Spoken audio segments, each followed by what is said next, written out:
Booner Pat. I lead from the front. All right, boys. Lock in.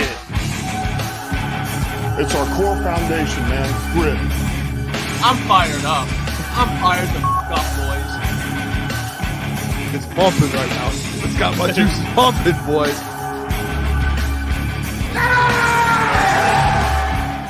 Welcome, everybody, to Crunch Time Sports with Jeff, Booner, Lukas, and Gentry. It is Monday, August 5th, and we are back, and so are the Lions. Joint practice today with the New York Giants. We'll break that down. A lot of stuff came from that. Big show. We're going to have Kory Woods on, Detroit Lions beat reporter for MLive.com. He's going to come on, talk some Lions with us in the first hour. Most of the show, actually all of the show, will be about training camp, what's been going on today in the joint practices. We were out Friday. We're back. It's good to be back with you fellas.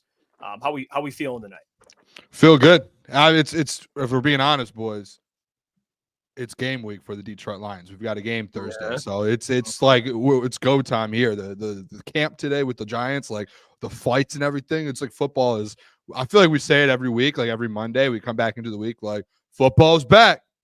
It's back this week. Like we have football in 3 days with the Detroit Lions at 8 p.m. on Thursday night. I'm pumped for it. Can't wait. A lot to talk about today. This is probably one of the best weeks of just training camp in the offseason period, the joint practices, because you get the first taste of what these players are doing against other teams' 1s and 2s. So seeing how the Lions performed today is exciting to see, and I can't wait to break it down with the fellas. Had a good weekend with you guys, and now we just get to carry it on into this week with some Lions football. I mean, today was feisty for the Lions. I mean, you had videos like this come out of, Amon-Ra St. Brown catching a pass and, some things are exchanged, fellas are getting physical. It's what happens. It's joint practice. You're inching closer to the season. You get into that kill or be killed mindset and, bunch of pushing.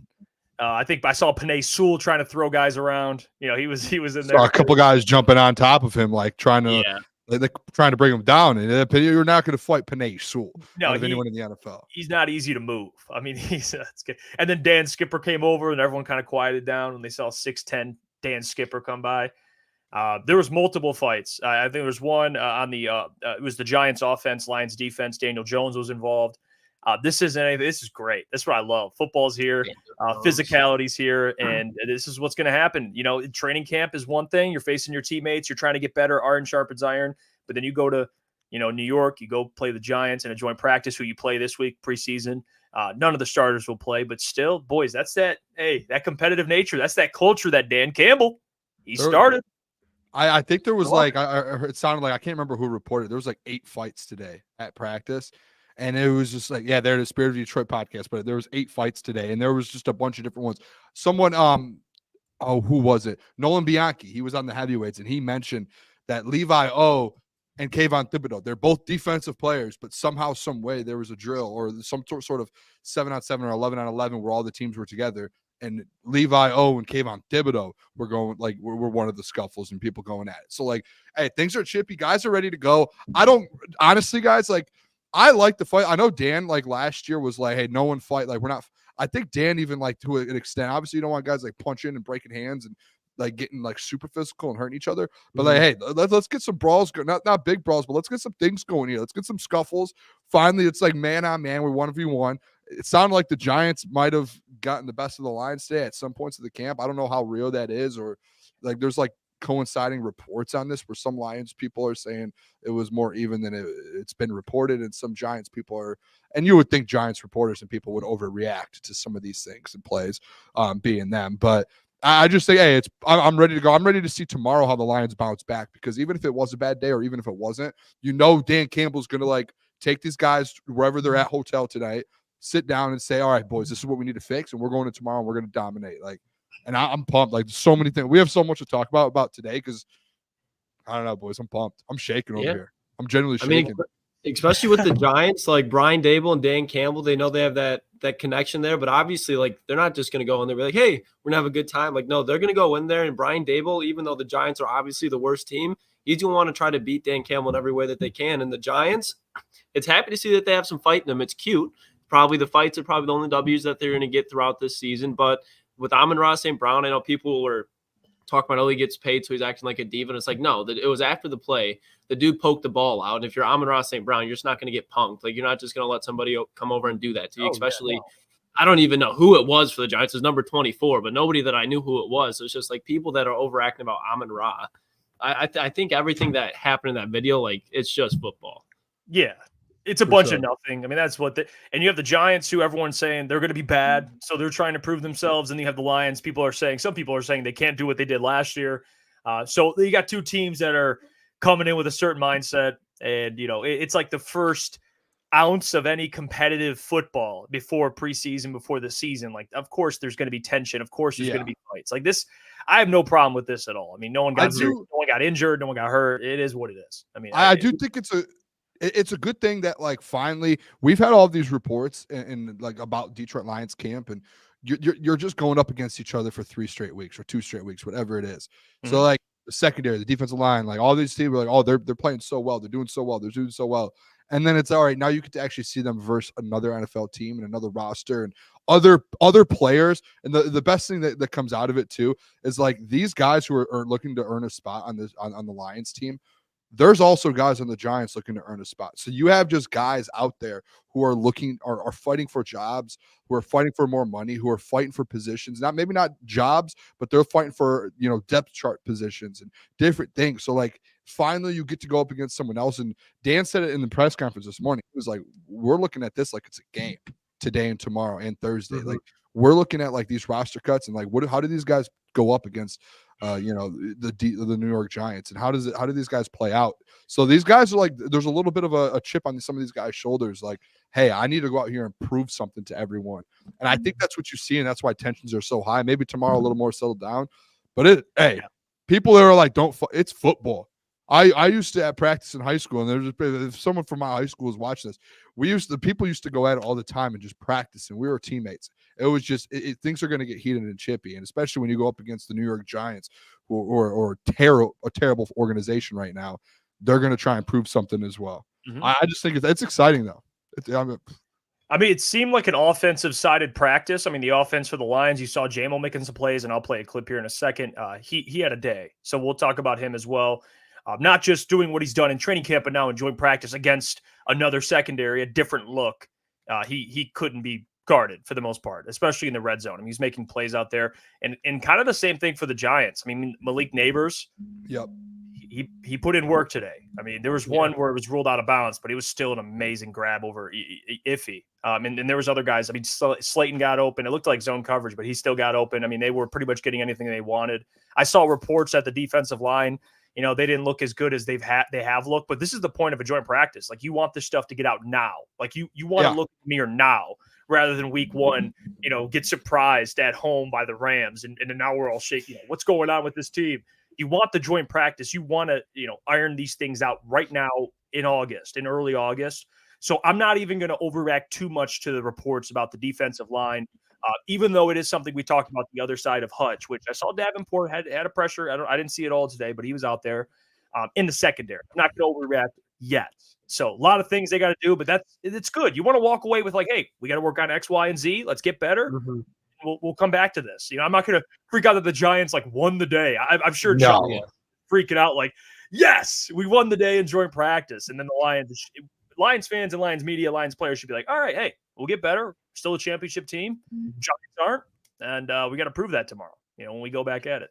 Yeah, I think it's one of those things too, like preseason games years past, like you look at it, like the preseason games, like if you win or lose them, doesn't really matter. It's about finding the guys that you need to make the team, and it's about figuring out your offense, your defense, figuring out how to win football games when it comes to the regular season, and just kind of get the whole mold together.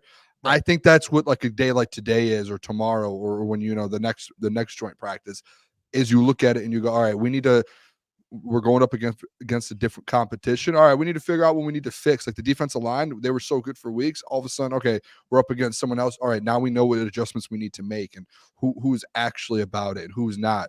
And same with the DBs. The DBs were getting hyped up, and today sounded like it was a complete opposite of what's been going on for the last 2 or 3 weeks. So like I think like today's are days where who cares who won and who lost today. It's about who comes out of it. Like, all right, we know what we need to learn and get better at. I do think it's another point too. I didn't really think about this until a couple hours ago, but like the offensive line, it's the number one offensive line in the NFL. At some point, they need to get kind of a feel for it as well and get back into things, especially with someone like Taylor Decker, a little older, Frank Ragnow. Think about the defensive line that they're going up against. Brian Burns, Kayvon Thibodeau, Dexter Lawrence, like they're going up against absolute dogs today and tomorrow, and then Thursday, or I guess just today and tomorrow. That's something to where like Kevin Zeitler goes down with an injury today. It's just interesting. Like, all right, these guys are going to be at full force. Like this offensive line is going right away versus one of the best defensive lines probably in the NFL. And they're going to be like iron sharp and iron all day today and tomorrow. I thought that was interesting. I was reading that and I was like, oh yeah, that's a good point. No, I mean, it's just you'd rather see all these things that can get exposed, like you guys said, tweaked up, especially in the preseason, like just get all these things addressed. So week 1, Monday Night Football, or Sunday Night Football, you don't have to worry about a damn thing as far as what are you going to see in this look? What are you going to see in this look? You're going to find out who's best in what position, and then you start on week 1 and you move on from there. But that's what this is all about right now. Did you see Andrew Thomas? He took it to Terran Arnold on one play. Him in motion. Just, that's a scary sight. And I think Terran left with a concussion. So, I mean, it is what it is. He took the hit, though. He took it. Yeah, he did. He didn't. He kept walking. I mean, I don't know if it was from that hit specifically. I would assume. I didn't see the actual play. But you mentioned Kevin Zeitler left early with an injury. But overall, like I said, you had J-Mo, like I mentioned earlier, making plays. I mean, you got this man out here cooking. And this to me is important because J-Mo's been doing some work this training camp, but here he is making plays in joint practice against the Giants. So it's big time for J-Mo. I mean, it's especially at 2 TDs today.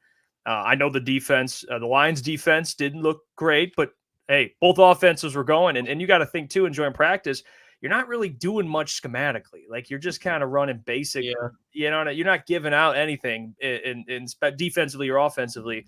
But to see J-Mo make some plays, I mean, hey, that's what should be the bigger storyline coming out of camp. Not people overreacting to the defensive line and the secondary. It should be, man, J-Mo lived up to it in a joint practice so far.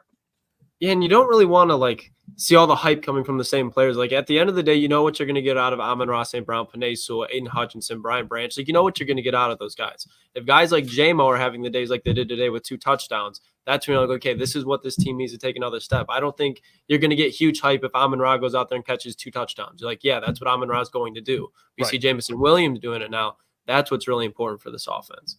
I mean, here's the clip of both. But you see here the first TD we just showed. Him making some plays wide open too, and then here's the second one, just boom, wide open again. I mean, he had multiple feet. The point at the end, I don't know if you guys saw that. The point at the end of this touchdown is just so disrespectful and just like Jameson Williams is Jameson Williams again. Like him pointing back at the defender, like dude, you're look how slow you are. I just say it is good to hear Jameson Williams is back. I think we're at a point now to where he's put together weeks together.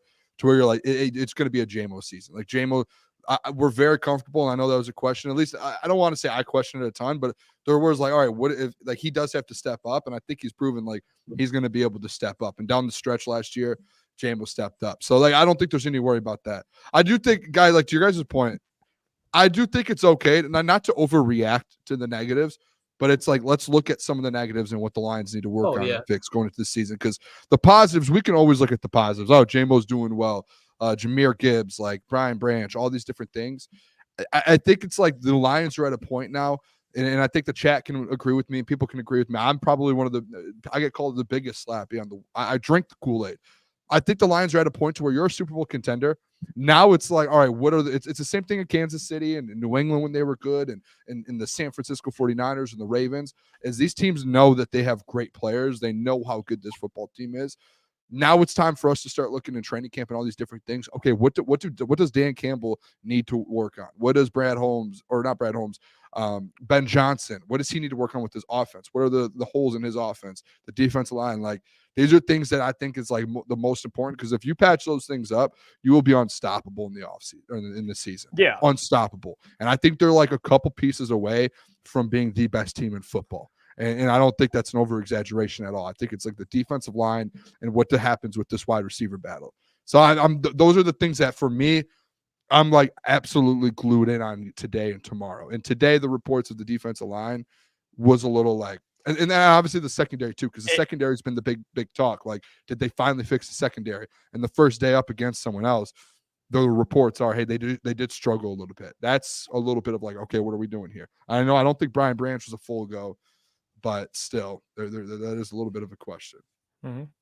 I just think a lot of it too, and I it's easier, especially with wide receivers. This secondary is going to take time to gel. Even in like joint practices, probably the most raw they're ever going to be as far as chemistry together. So I get what you're saying, like question marks. You want to see the secondary go out there and just shut down the New York Giants wide receiver core because outside of Malik Neighbors, it's not much. But I'm not worried too much, and I'm sure you're not either, Booner. But it's day one of actually lining up against another team's ones. And yes, the Lions do have talent, but they got to figure out a way to make it all work together as a unit. And I think that's all that's taking place right now. Yeah, you spend all of training camp matching up with the same players. So you're comfortable. You get comfortable with like defensive players know offensive players. They know what guys are good at, what they're not good at, what they like to do, what they don't like to do. And then you just get thrown into another environment against the Giants. And you know some of these players, but it's not that comfortability, and you travel. So it is kind of a little bit of a shock. I'm not going to overreact to it. There's nothing really to overreact to. I know Xavier D, shout out to him in the chat. He put, you can't even touch the quarterback, which I get that, but you still look at pressures. I mean, you see this clip earlier. Doc posted, shout out to the John Maakaron. He's out there of Davenport getting a pressure. I mean, look at the big fella. Get loose. Hey, look at the big fella.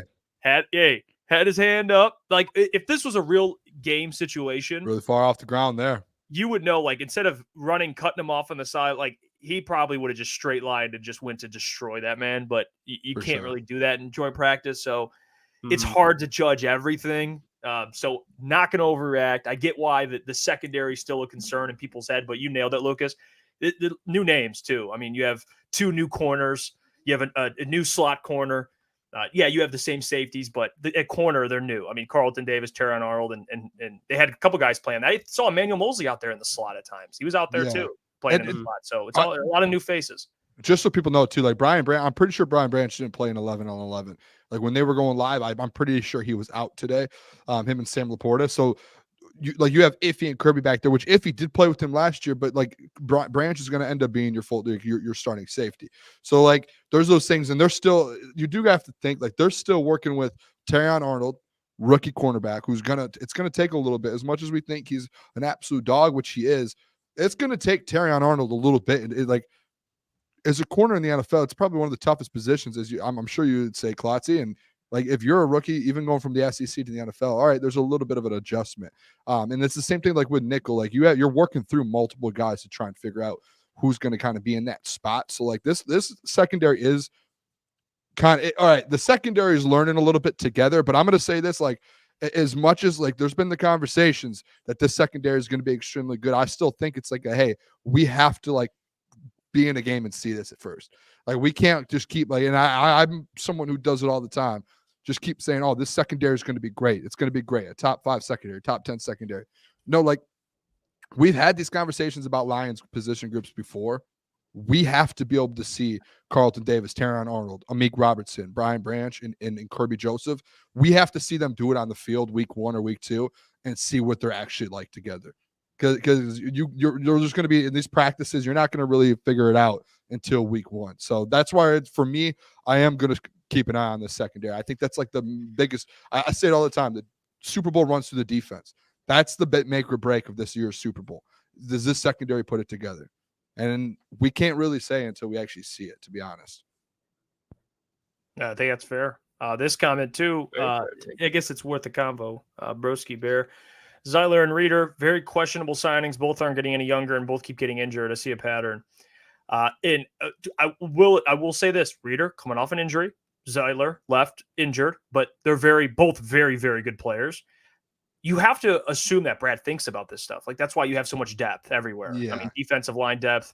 That's why you're trying to get Levi Onwuzurike ready, seeing what he can do, and other guys, other defensive tackles they have. Same with Zeiler. I mean, they have guards like Colby or I mean, they still drafted Mahogany, but still other guys that they're getting ready. So I get that they're older players, but guys get injured all the time in the NFL, man. I mean, that's what comes with it. It's football. I mean, guys are going to go down. You have to have depth, and I think the Lions have done a good job of getting depth so far. Yeah, and I mean, if you re-sign Jonah Jackson, look at him right now. He's already hurt. It looks like He's 6 hurt. weeks out from right now. Kevin Zeitler, yes, he's old, but he's been playing at a high level, and he even played at a high level last year in Baltimore. I know he didn't get re-signed there, but Brad Holmes took a waiver on him for, what was it, $6 million, $8 million, whatever it is. It's not that much money, but you're getting a great bargain piece with it, especially when you could be looking at possibly Colby Sorsdal or signing a Robert Hunt to $100 million, which makes absolutely no sense. So you can use the same thing there. So it just doesn't make sense to me when it comes He's to missed 4 games, Reader.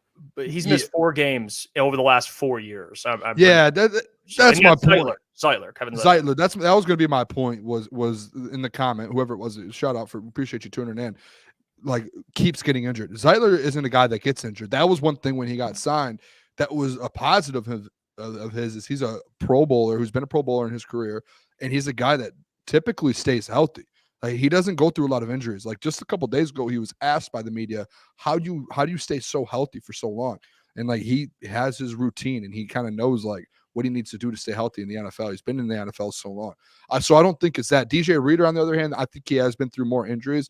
He seems like a guy, though, that always, like, when the time comes, like, he's going to be there and he's going to be healthy. Like, there's nothing, like, maybe last year there was the hamstring, but I do have a little faith that, like, when the time comes, come week 1, week 2, week 3, like, season's on the line, down the stretch, he will be there to go. Zeitler as well, I'm not worried about. Like, if there's an injury, unless it's a major one, knock on wood, I think he's going to be fine for week 1. And if it's just something. DJ Reader's for December. That's why you sign guys like DJ Reader, because that's when you need them. We can use the Josh Pascal, Mekhi Wingo, Levi Onwuzurike, Broderick Martin. You can run that cycle before if you don't have DJ Reader healthy, but more than likely they're not going to be overplaying DJ Reader. You know that when you sign. Yeah.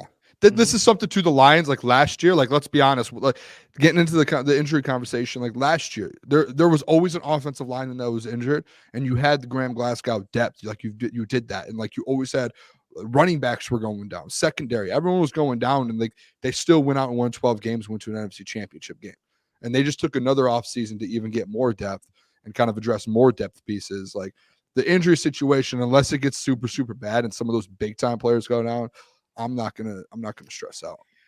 Yeah, I saw this comment because we talked about it with DJ Reader, that the depth behind him, they've been kind of building, and they have players, guys that, you know, aren't DJ Reader but still can fill a role. And I see Mike says Zeitler will be okay, but our depth behind him is really limited to Colby. And he is right. But offensive line depth is the hardest position to have depth at in the NFL. I mean, besides quarterback, obviously, because besides your starter, you're pretty much screwed. But with offensive line depth, it's not easy. I mean, you lose your left tackle, right tackle, whatever, or your center. You're even if you do have someone that you kind of trust, it's still a significant downgrade. So it's like, just because Colby, I think, can just be solid, you know, and that's just the reality.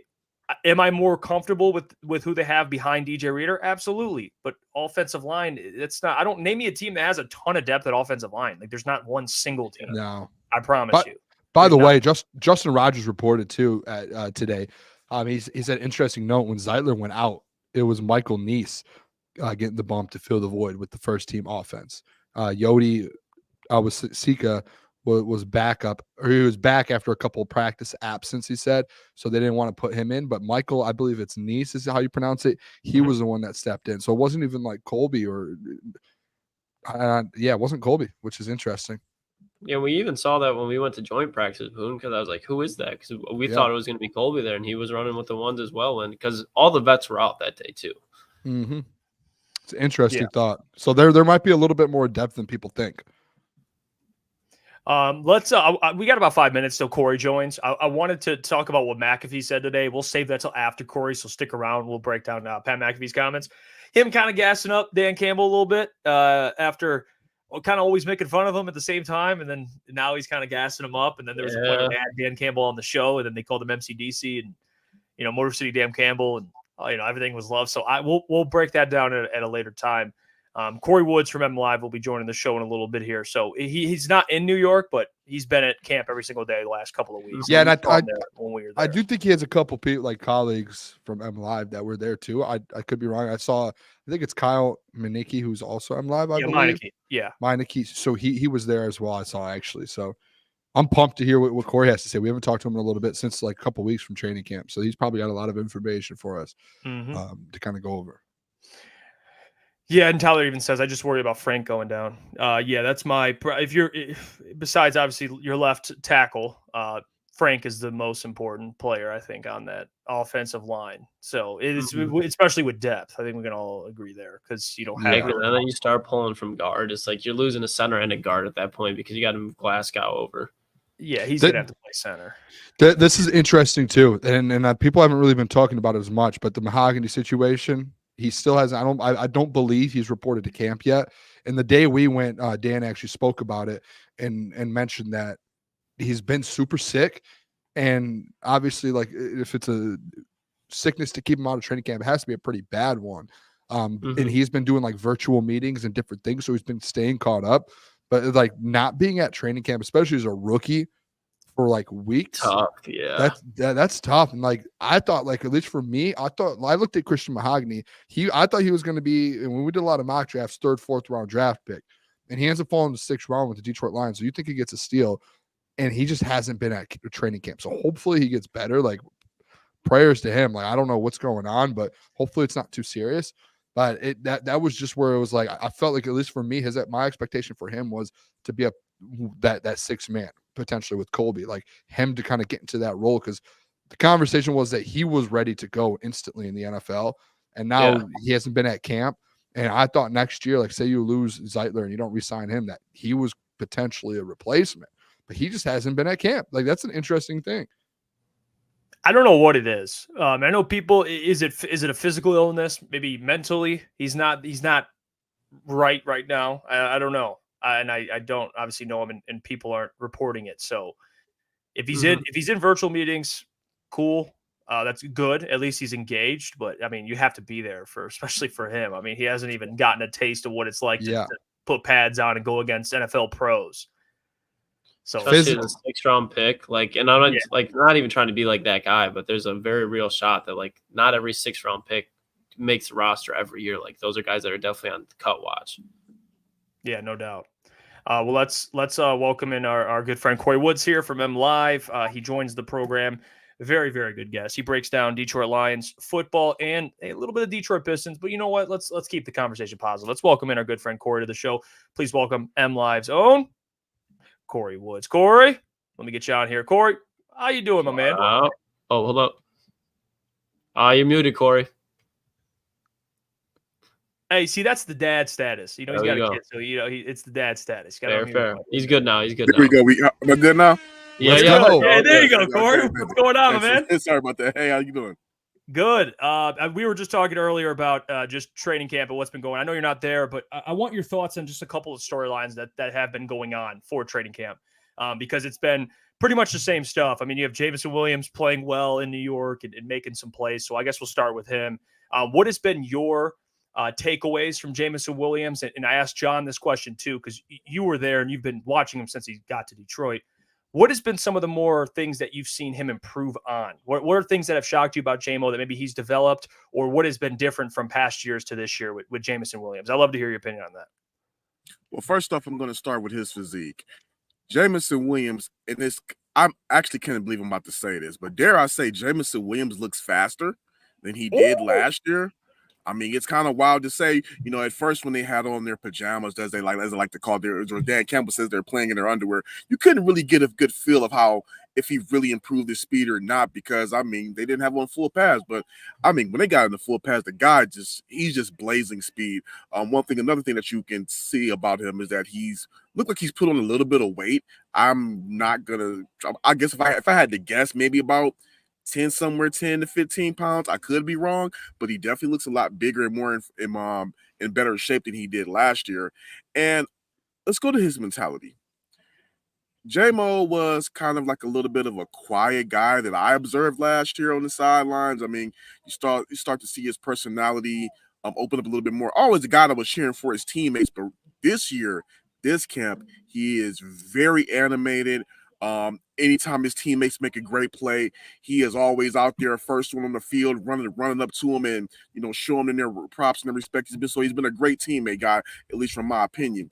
As far as just how he performs after a play, I mean, this guy has been smoking some of the secondary pretty badly, and he's been getting into it with AG a couple of times. They've been.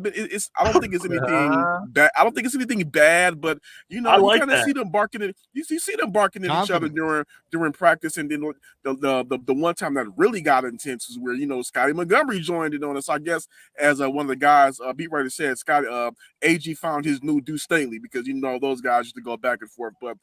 J-Mo's been good. I think I'm impressed with what I've seen. He looks like he's ready to go ahead and step up and take that number one wide or number two wide out position because I'm a route number one. And the timing between him and Goff, it looked like it's still a little bit of it looked like it's getting better. I won't say it's 100% there yet, but it definitely looks better than they did last year's camp. I love to hear that, Kory. I love the J-Mo, the confidence and everything that's kind of coming off of him is unbelievable. I love seeing that. I do want to stick in the wide receiver room. I think everyone, at least for me, and I asked this. Oh no, can you guys see me? You're good, Boone. Just keep going. All right, I lost me for a second. But obviously, we're all talking about the wide receiver kind of four battle. I know it's Amon-Ra St. Brown, Jameson Williams, and then Khalif Raymond. But there's this battle right now with Fountain, DPJ, Antoine Green, and then today Dan Campbell mentioned Caden Davis as well. What's your thoughts on that? We've been pretty big, at least I have, on Fountain kind of stepping up. And when we went to training camp for a couple of days, he just looks so consistent and so reliable. And it seems like him and Jared Goff are kind of getting that Josh Reynolds connection to where he trusts him a ton. And you can kind of get that feeling. Do you kind of see him getting that spot, or where do you see that going with the DPJ and Antoine Green thing, kind of backing them up? Well, no disrespect to Khalif Raymond. I know we all saw that unofficial depth chart that came out, but I actually think Fountain could actually step up and challenge for that wide receiver 3 spot as well. I mean, don't leave him out the mix for that one because, I mean, he's been having a phenomenal camp so far. That. And he's been – his route running, the way he just goes after and just makes a play, that has been really on display this entire camp. And also DPJ too, he's been looking pretty good as well in one-on-one drills and in the offense. But again, just like you guys just said, Fountain is the guy that I think not just for that wide receiver 4 role, he could challenge for that WR3 role as well. And just like Dan Campbell said last week, they want to see more out of it. I mean, that Josh Reynolds departure really left the void, and it's a 3-man race right now for who can step up. I mean, it could really be any one of those guys, to be quite honest. So just kind of going off of that real quick, Kory, do you think Fountain's pretty much a lock to make this roster? Ooh, I think it did. I think we'll see how he does over these preseason games because, I mean, it's one thing to look good in practice, but if he's not showing that out there on the game versus the Giants and then the Chiefs and whatnot, then, I mean, I wouldn't expect it. But if you just have to go off of that small sample size and that shows up in the game, yeah, I think he would definitely be a solid lock to make this team. Absolutely. Because again, they already trust the 3 guys that you can say Jared Goff trust are, let's just say 2 for right now, as far as the receivers go. St. Brown and Raymond. He's developing the chemistry with Williams, and we know he's not going anywhere. So it's really those other guys, you know what I'm saying, that are trying to like make their way. And I definitely think that Fountain is starting to creep up in that position of making a name for himself. I think there were a lot of people that were high on Antoine Green going into this camp, and I think Fountain is the one that's really kind of taking the leap that me and you were expecting Green to make. Okay. Interesting. Yeah, I'm excited to see that play out. Another position I think a lot of Lions fans have question about is that nickel spot. I know Brian Branch hasn't been healthy heading into camp, especially with the 11-on-11s today. He was out there for the 7-on-7s. But from what you've seen so far, I know they even put Emmanuel Mosley in there at times. What do you think is going to happen there from just what you've seen so far in camp? I think as of right now, it depends on how they're planning to go with Branch. If they're planning to bring him around, traveling around there a little bit slowly, I can see them trying to figure out what they got with Emmanuel Mosley. But I mean, if Brian Branch is healthy, I mean, you got to think that he has a lock on that spot, especially if he gets back to the way he was looking, especially when he came out the gate early last season. So I think right now it's still Branch's spot to lose, but it just depends on how they want to trot him along when they get out there. Yeah, Kory, I mean, another kind of big storyline, at least today, coming from, and this comes from training camp. It's not specifically like a joint practice question, but the secondary, and people talking about how the secondary is, they struggle a little bit today, the defensive line.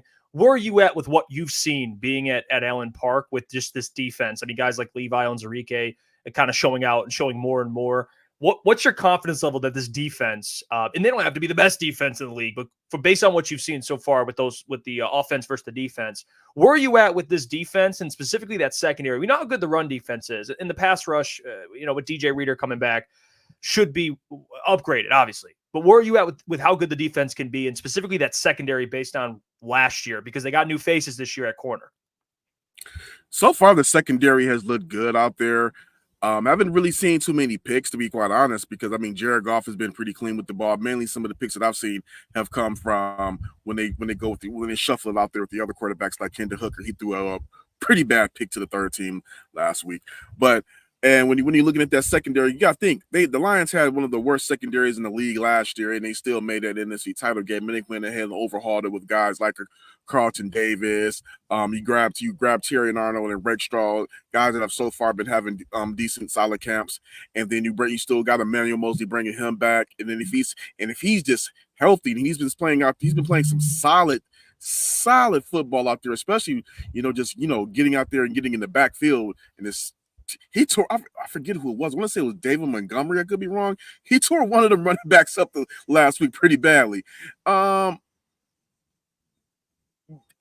got a tough schedule. I think they could possibly get back to, the playoffs for sure. But where this secondary is at, I think Lions fans are going to feel very good about it because the coverage is out there, the attention to detail is out there. Aaron Glenn is on them guys, and they're looking pretty good in coverage on the wide receivers. But again, we're gonna really get a good look at where they're at on Thursday when they go ahead and play the Giants. Like I said, they all look good right now in practice, but when they get out there in front of some competition, when it matters, this day we're gonna really see. Hey, Kory, just to follow up on the defense, the defensive line and that edge outside of Hutch, what have you seen, and what is your kind of prediction here with how that rotation looks going into the season? I know the Levi, they had him. When we were there, they had him at edge. Obviously Davenport is back now, but you have Josh Pascal. I haven't heard much about him, and Matthew Betts has been dropping off a little bit. What do you see that rotation looking like? And is the rotation good enough to kind of take that step forward with Hutch? Obviously, Hutch, DJ Reader, and Aleem are going to be, on a big time trio there. But that last spot there, what do you see that looking like going into the season and kind of throughout the whole year? I'm going to be quite honest. I'm still kind of iffy on that one. They've been trying a little bit of different things out there. I've been seeing Derek Barnes lined up on the opposite side of and Hutch in some interesting packages. So I'm curious to see what they're going to go ahead and do out there with that unit. Obviously, they're going to need Marcus Davenport to be fully healthy, and that's a guy that they're really banking on. Josh Pascal, I think this is going to be a make it or break it year for him and where he falls into the rotation. But I'm gonna be honest, I'm still kind of iffy on that. I think I need to see a little bit more. When I was out there at Allen Park, a lot of the focus that I was having on was more so on the offensive side of the ball and looking at that secondary. So I'm still kind of I guess you could say null and void on my opinions on that defensive line. But I think they definitely gonna need guys like Levi Onwuzurike to go ahead and step up to make an impact on him. And he's been having a solid camp so far. The coaches are very impressed with where he is at, and this is what is needed from him because they're really high on him when they took him. And kind of just real quick, I know you said you were paying more attention to the offensive side, Kory, behind him, and we had a conversation about this Friday, or was it Thursday? But Jack Campbell, and I think we're not worried about Jack Campbell the regular season, especially when you have him with Kelvin Shepherd with his development. But I think there was more anticipated noise than we've gotten so far with Jack Campbell. How is he doing so far in training camp as far as the development, how he looks going into year 2? Jack Campbell's looking good to me. I mean, the intensity is there. He still has ferocious. He's been good in coverage. He's been getting aggressive and getting to the ball. He's been looking really good in the run defense as well. So I mean, I think Jack Campbell is having a solid camp. I don't think not hearing anything about him as far as in the headlines is a bad thing, because I mean that could work both ways. If you're hearing some bad stuff about him, then that's not good either. I think he's just having an all around solid camp and playing some good football, which is pretty much what they expected out of him. Yeah, I'm glad we had a conversation about it, me and Boone, and my thing was we were having a conversation in the car, and I'm like, he just haven't really heard a lot about Jack Campbell. And Booner, I'll give him credit. He was like, maybe it's a good thing. I mean, he's just solid Jack Campbell, and I was always curious with that. I'm like, I wonder if maybe it's you want more because you expect, like I expect him to have a big year, or he's just Jack and you know what he brings. Like, so I get that perspective. I want to ask you this, at least looking at this team currently. And then just seeing what's been transpiring in training camp, because we were there and you got to see some guys making plays. Ennis Rakestraw being one of those guys. He's been kind of moving up the ranks. He was kind of limited to start, but then he had a great, at least close to training camp with the offense versus the defense. And he's playing with the second team, but still, what are your thoughts on Ennis Rakestraw and what kind of noise he can make this year? Because they got him trying out at nickel, and it could be a position change for him, but the dude can play ball. But what have you seen from Ennis Rakestraw kind of coming back from the injury? He's been getting after it. I mean, he's been really good at coverage, pass deflections, covering, and he's been really good in coverage. I think that this is a guy that can really make a name for himself. I don't know, maybe not right out the back, but I mean, somewhere if they need, it's part of that rotation. And if somebody goes down, I mean, this could be a guy that could step up and be something real special for them. And you see what she's showing flashes as far as his confidence out there on the field of why Brad Holmes went ahead and took back-to-back DBs in this year's draft. And I think that he's going to be a guy that could be one of their anchors for years to come. But the thing is, I want to see how he does in the game. But again, as far as practice, he's a guy that has not backed down from any challenge, and he looks good. Hey, Kory. Yeah, I love to hear that. The Rakestraw stuff, I love that. Kory, it's technically game week here for the first preseason game.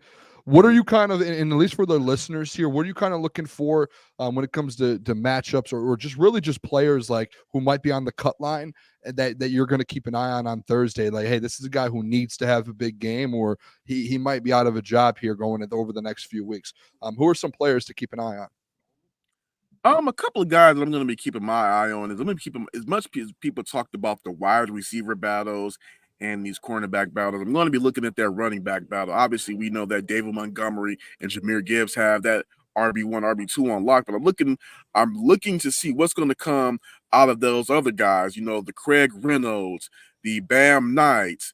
I mean, Jamar Jefferson, who's been playing some really good football in this year's camp. I'm looking to see who's going to be the guy that can go ahead and make a name for himself and step up in there. Bam Knight, that is just one guy who was just like Emmanuel Mosley, who was just really happy to be back at injury, be out on the field. So was Bam Knight. I had a really good conversation with him, and while he's looking to go ahead and make a name for himself in that role, he's just happy to be back out there in the field. And he says that he cannot wait for this preseason game because he said that Lions fans have truly not seen his real explosiveness yet as a backer. He said they have not seen a 215, 200-pound backer get out the backfield like I can, and he's looking to showcase that this week. So that's a battle. If Bam Knight is able to step up and be as explosive as he claims to be, just imagine pairing him in a rotation with with the Jahmyr Gibbs and the David Montgomery. So I'm looking at that running back battle most definitely.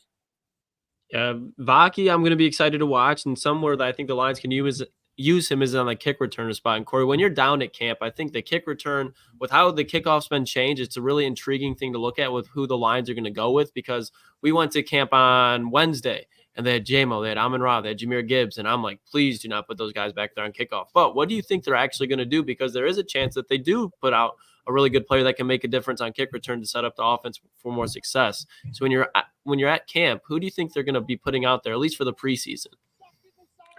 I would be very, very shocked if they do not put Maurice Alexander out there on kick return. That is a guy who's just been doing well and over the past couple of years. So I think that's a guy that you're going to be able to see step up and hopefully make a name for himself in this rotation as far as just what he can do out there on the field.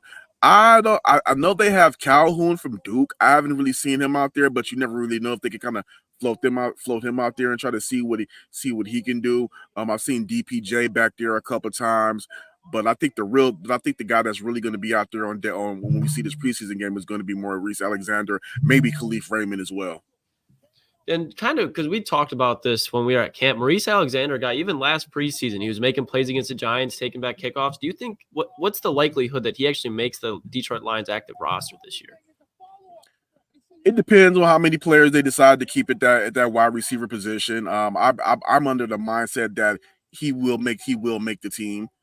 He's just proven himself to be a valuable commodity in that regard. So I would be pretty shocked if he does not make the team. All I've been reading, Kory, and it's the take that has not been aging well, I will admit, is Hendon Hooker. And I'll say this. All right, I get it. It's his first true. He's participating in the offseason in training camp. He has not looked good. He's been playing with the third team. Nate Sudfeld's beating him out, Kory. Not a storyline I like to read, but I will say he's a guy that I think will start coming along. I think in the season, during the season, as the season continues. I don't think it was realistic of me to expect him to be ready to be the backup quarterback week one. What have you seen from Hendon Hooker in kind of the growth or regression? What have you seen from Hendon Hooker so far? As far as Hendon Hooker, I'm just going to be quite honest. When you look at him as far as his power, his velocity with the ball, it's there. I mean, he can sling the rock, but his accuracy has been up and down. It's been very inconsistent all over. Some overthrows, like I said, he threw a bad pick. I don't even know where the ball was going where he was looking at. And the one thing that I've just been noticing constantly from him, that he holds onto the ball too long, and they're not sacking the quarterback in practice, but I believe it'll be a wake-up call if he holds onto the ball that much if we see him out there on Thursday versus the Giants. So it's not he's not looking bad. He's made some great throws, but he's been largely inconsistent. And yeah, if I had to say right now, I would say Sudfeld is beating him out for that backup to their backup role to Jared Goff, and it's basically because he's just been all over the place. But again, give him some time. Let's see how he looks in the game. Let's see how he looks over these next couple of practices. But so far, it hasn't been the greatest showing for him, though. You know what? It's all right. We'll say, hey, it's all good. Kory, we appreciate you. You can check Kory out at Kory E. Woods. Covers the Detroit Lions and Detroit Pistons for MLive. Kory, we'll talk to you soon, my man. Appreciate you joining the show. Killing it as always. Appreciate you, Kory. My guy. All right, there you go. Kory Woods. Check his stuff out because he is the man. And we're going to go through John Maakaron's takeaways because he was there. He was in New York. And Kory's been at every time we went to camp, he was there hanging out. He's been at every day. Yep. John has as well. And he took the trip to New York to kind of, go spectate the Lions, join practice. And we have some notes here. In the first one he wrote down was the fights, which we've already gotten into. I don't want to beat a dead horse here. So we'll just kind of move on from that takeaway because we already discussed it. By the way, real quick too, I just want to throw out there too, I saw a question in the chat while Kory was on, because I did ask Kory the question about cut lines and what guys aren't going to make it. Someone asked when the cuts are, and this year, at least, I don't know if it was last year they changed or this year, but the cuts now are August 27th. They no longer do week-to-week cuts. They can do week-to-week cuts and get guys out throughout the weeks, but they're not required to go to a certain number each week anymore in the NFL. Just by August 27th, they have to go from 90 to 53 players. So just so people know that real quick. I saw a couple questions in the chat. Yeah. No, it's I actually, I'm gonna be honest. I didn't know that either, but we can put up the takeaways here. This is John's first thing he mentioned. Williams, which we already discussed, and Montgomery stand out. And he kind of writes he writes here at the bottom because we talked about JMO earlier in the show. You can go back and watch. Dave Montgomery had a strong day. He writes, weaving his way through tacklers Monday as the Lions offensive line was able to pave lanes. And by the way, you got to think, pretty good players in that Giants defensive line, by the way, and they were paving. It wasn't all smooth. He writes, as Brian Burns still made his presence felt at points throughout practice. So yeah, Dave Montgomery, guys, showing that he is going to be, wink, wink, Lucas, a big part of this offense. Maybe, not that it's going to hinder Gibbs' ability. I just think numbers wise, Dave Montgomery's showing people why he's that guy. He's that guy, pal. That's all it is. David Montgomery, big part of this offense. I just think Jahmyr Gibbs takes a step forward, and naturally that takes a little bit away from David Montgomery, but he's still going to be a top 10 to top 12 running back in the NFL. And these are the exact teams, like you just talked about how good this front seven is.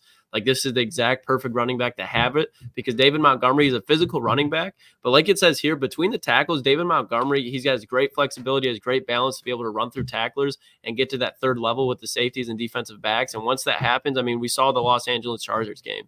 When David Montgomery gets momentum, he's a hard man to tackle. So he is perfect for what this team needs to do to complement Jahmyr Gibbs. So I agree with you, Jeff. David Montgomery is still going to be a big part of this offense. Jahmyr Gibbs is just going to be bigger. Yeah. So this is I'm going to throw my side on this here too, because I was a Jahmyr Gibbs. You still love Gibbs. I still think Gibbs is going to have a big year. My point with the Gibbs stuff and the Demont thing, like you heard Demont like a week ago make a comment about how he does feel a little disrespected that people just completely forget about him because of Jahmyr Gibbs coming out and kind of that whole party, which it's fair enough for him because he's still a top 10 back in the NFL, in my opinion. So it's like, if you're a top 10 and you're at the best in your career, you're basically in your prime, and you have a young guy behind you and the whole city's like, oh, it's Jahmyr Gibbs. There is that side to be like, hey, don't forget there is me. And that's where I think like Demont, and I think Ben knows this, and Dan and the whole offense knows this, is like, Demont, I don't see him, and we could bring this back up at the end of the season. I think when you look at Demont's carries from last year to this year, I think they're going to be the exact same. Like the carries number, I think it stays the exact same. And I just think the thing with the Jahmyr Gibbs, like Nolan Bianchi on the heavyweights today, they asked him about Jahmyr Gibbs, and if they've been developing him into the pass game a little bit more. And he said even today, a lot of there was not majority, but a handful of times Jahmyr Gibbs was lined up out wide at the wide receiver position. And I think he said, and I could correct, this is just kind of if I remember correctly, I think he said the first 6 targets or 6 first passes from Jared Goff today, three of the first 6 were targeted towards Jahmyr Gibbs in the pass game. So like, I think Demont's still going to be the first guy out on the field when it comes to first down to start the game, and he's going to be the one out there taking those big time carries to set the tone in the run game as the bell cow back. And then I think Jahmyr, like, you're going to see a lot Demont in the backfield, Jahmyr lined up wide. You're going to see like a lot of different formations that's going to make sure that both of those guys are getting their touches. And I just think like the Demont touches stay the same, but I think Jahmyr, like with Josh Reynolds gone, and you know, obviously Jamo's going to get some more. I just think those touches come from somewhere else. And as you kind of get going, those Jahmyr touches, he's going to break off for a couple more big time yards. And he's, instead of having a 2-yard run, he's going to have a 12-yard run that he did his rookie year. Now that he's kind of in there, and you're going to see him kind of take that big jump. And that average that we saw last year, which people thought was already good, that's going to go up more on rushing and receiving. That's where my mind goes with it. And I do think he does get more touches. I just think like the Demont stuff, like let's be real. Let's be honest with it. Like we can, and Klotz, this isn't at you. I'm like, we all know Jahmyr Gibbs is one of the best in the league, and he's going to take a big step forward. You're not going to take the ball out of David Montgomery's hands either. That's like saying like, let's take the ball out of Sam Laporta's hands to give more to Amon-Ra or more to Jamo. Like, you're not going to take the ball out of Sam Laporta's hands this year, and you're not going to target him as much as you did last year because Jameson Williams coming on the scene. You're just going to find other areas to get him the ball and ways to do it. You're not taking away from Sam Laporta. I think that's what it's like in the running back room. Do you want me to? We'll go down this. I just, whenever we start going down this rabbit hole, I can rebuttal. No, or we can just you can. I don't want to make it seem like Boone's like making a bad point. Like Boone's saying like a very.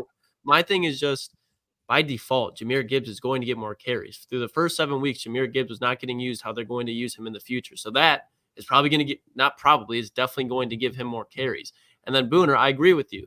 Jahmyr Gibbs, he's that running back that takes it 12 yards instead of 2. That doesn't automatically mean that David Montgomery is not going to get the ball. But when Jahmyr Gibbs is cooking, why are you going to take him off the field? And I think that's going to happen more often than it did last year. That doesn't mean, again, that David Montgomery is not going to be out there.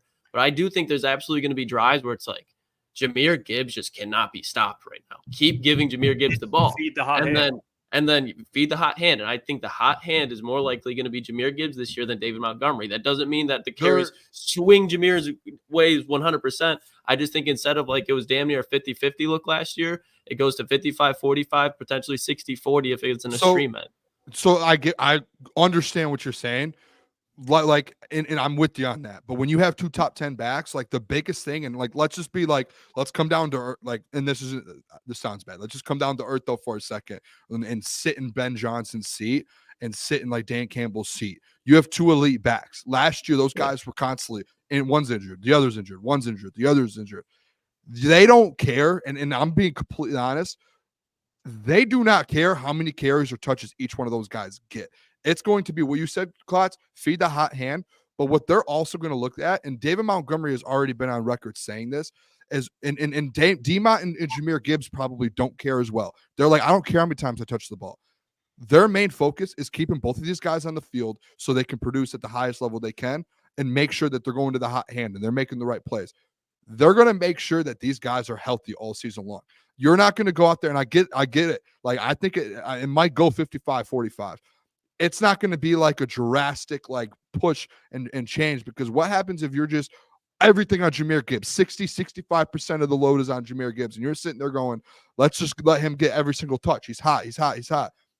And then he goes down week 7, and you're like, well, we could have used D-Mont this whole time to offset this, and we could have given him a little more and take some of the carry off of Jahmyr. And I think that's like more realistic in the NFL. Like, I get what you're saying completely. And I think like in college football, it's like, hey, you have your star running back, run that man so he can go get drafted and go for the Heisman. But I think in the NFL, you're looking at it, unless like the 49ers, they have no choice. They don't have a D-Mont. They just have Christian McCaffrey. Like, the Giants never had a D-Mont. They just had Saquon Barkley. So like when you look at it, and I know there are examples of two backs that are elite, and there's one guy that gets, but like I just think Ben Johnson and the way they've talked in interviews and the way that like D-Mont's talked about it is, I think like their whole goal this season is to stay healthy for 17 games plus the playoffs so they can go win a Super Bowl. And they're going to kind of be that's going to be a factor. And I do think Jahmyr gets total touches. I think he gets a significant amount more. I just think it's going to be a lot closer than what you're kind of thinking. And like, I don't like 65, whatever, 35. I don't think it ends up being that whatsoever. I said 55, 45, 60, 40 on an extreme end. Like if there's injuries or something there, like I don't want it to be the Jahmyr Gibbs 100%. Like I do not want that for a year. Like I want Jahmyr Gibbs playing in the Super Bowl. I want him playing in the NFC Championship game. That running backs get hurt easier than any position in the NFL besides maybe like linebackers or corners. So no, I don't want that. Like that's not the take I'm trying to have. And that's why I feel like it gets taken a lot of the time. No, I just feel like Jahmyr Gibbs is not, especially like even as a runner, I think receiving he's going to develop obviously, but Jahmyr Gibbs is going to be a better running back year in and year out. He's going to only get better. That's not the argument. That's where I think like I'm not arguing that. You're like, just I've already said he's a top 5 guy. Who's getting more carries? Yes, I think people are just overlooking D-Mont a little, being like, oh, he's going to go from what did he have last year? Like 215 carries or something. He's going to go from 215 to 180. That's not going to, he's going to get 200 plus again this year. Like he's going to get the same he did last year. They're just going to find a way in the offense to get Jahmyr, and they're going to make sure these guys are healthy, and they're going to be very smart about it. Yeah. I mean, honestly, if Monty stays healthy, he's going to get more carries within it, because I think he played in 12 games, maybe 13 last year.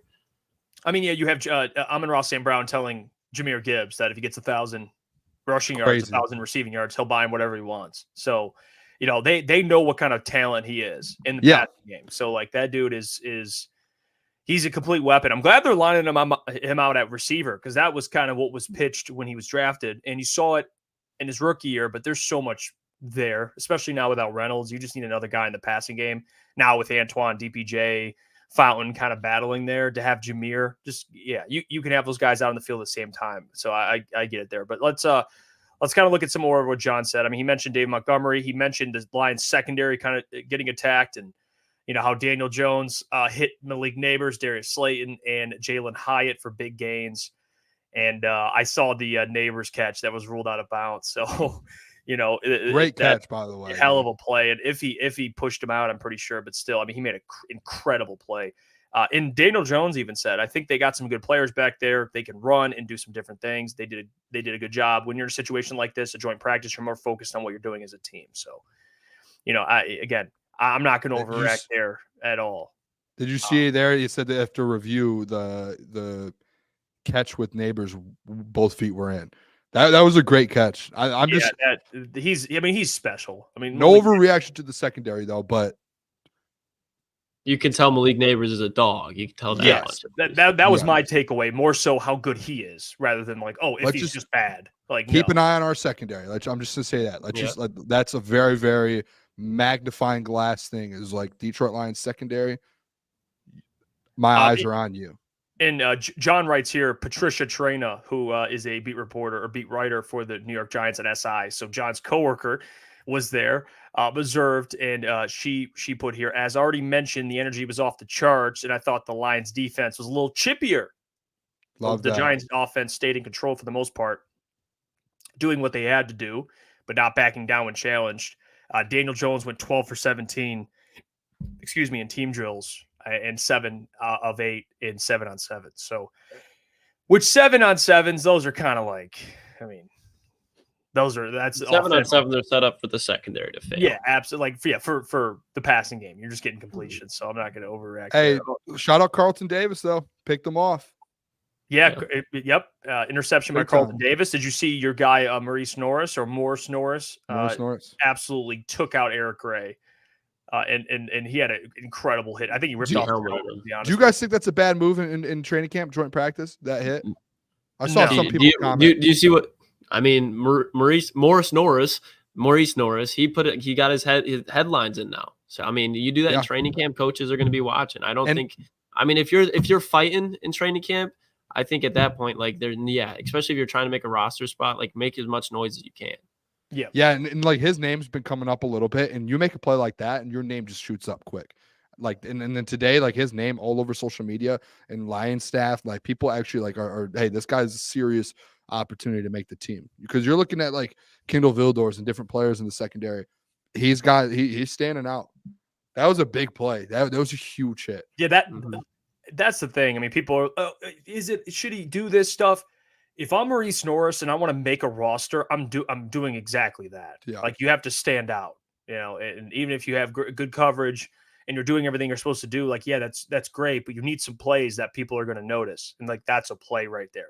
Despite whether people agree with it or not, like, that man's trying to make a roster. Like, you don't owe Eric Gray nothing. Rent is due. Yeah. Rent is due. Literally. So I don't hate that at all. I mean, it's football. I mean, what are we doing here? And John also wrote about Hendon Hooker, how he played with the third team again, and Sudfeld was with the backups. So that has not really changed. Yeah, he said on one rep, Hooker looked hesitant with the ball, and lost the ball when attempting to make a pass. His first rep during that portion of practice resulted in a scramble that was followed by the ball slipping out when he tried to throw on the next play. So. Can I just ask a clear question, Jeff, to you? Yeah. When is the time now? And this is no shot at Hendon Hooker.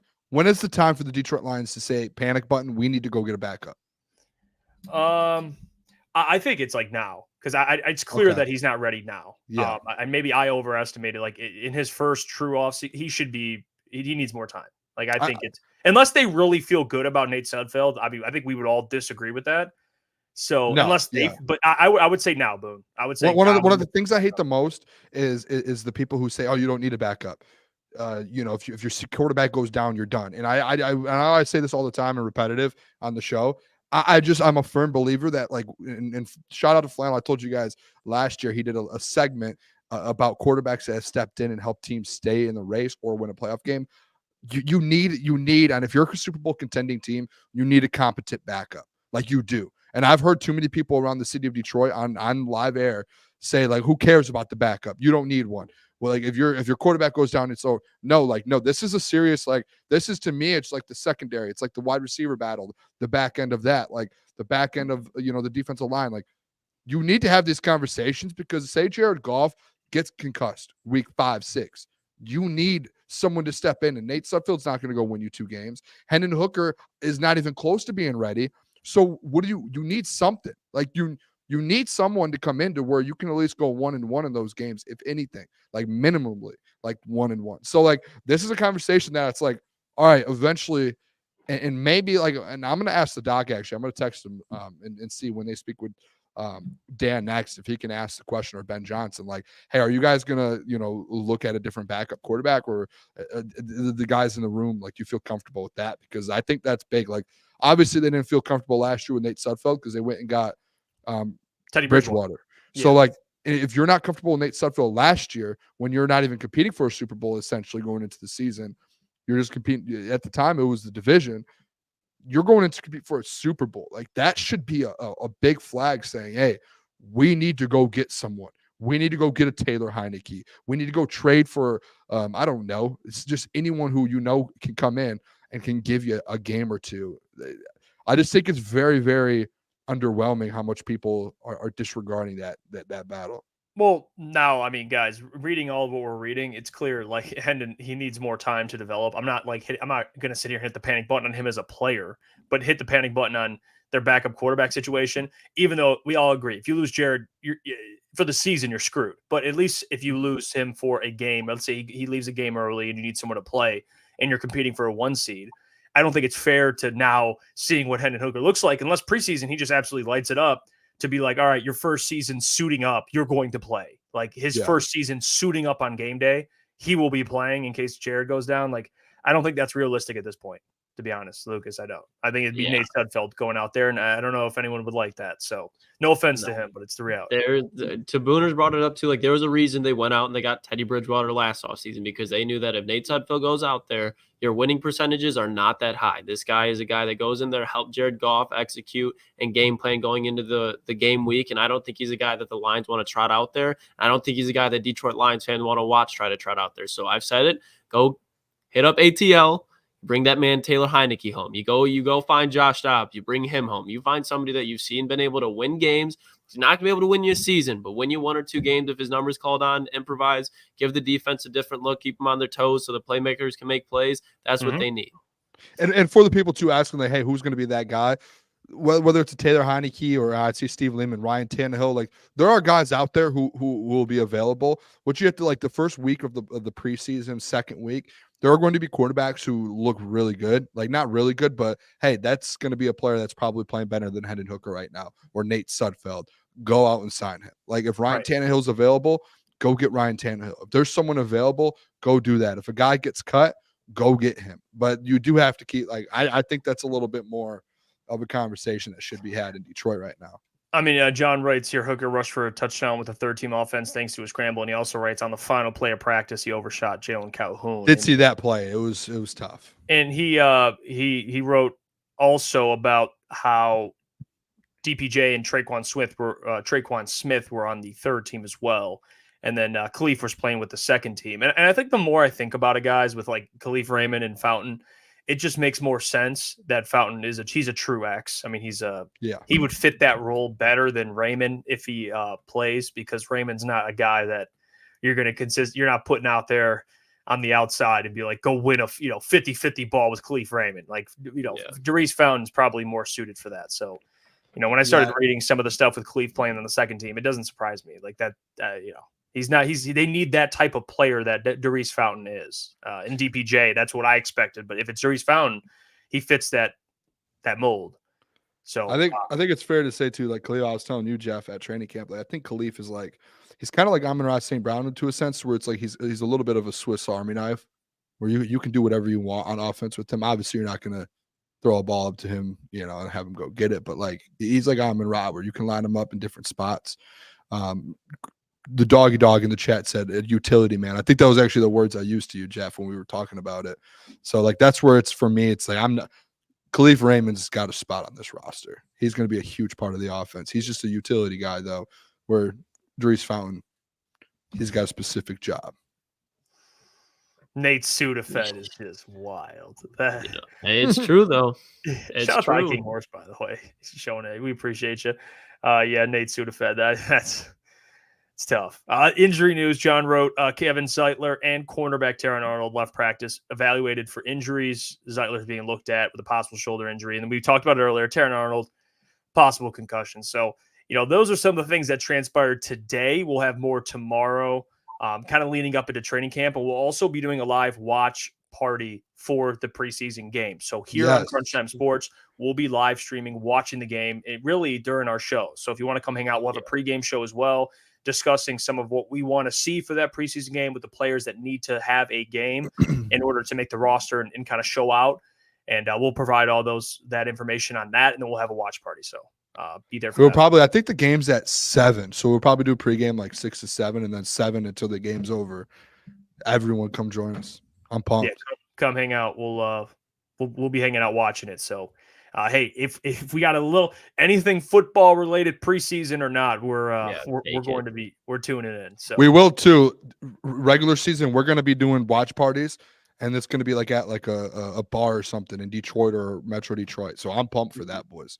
We're going to be live watch parties. People can come even watch with us. Yeah, we'll be doing that as well. So stick around. I want to get to Pat McAfee's comments today about Dan Campbell. So I'm going to play the clip.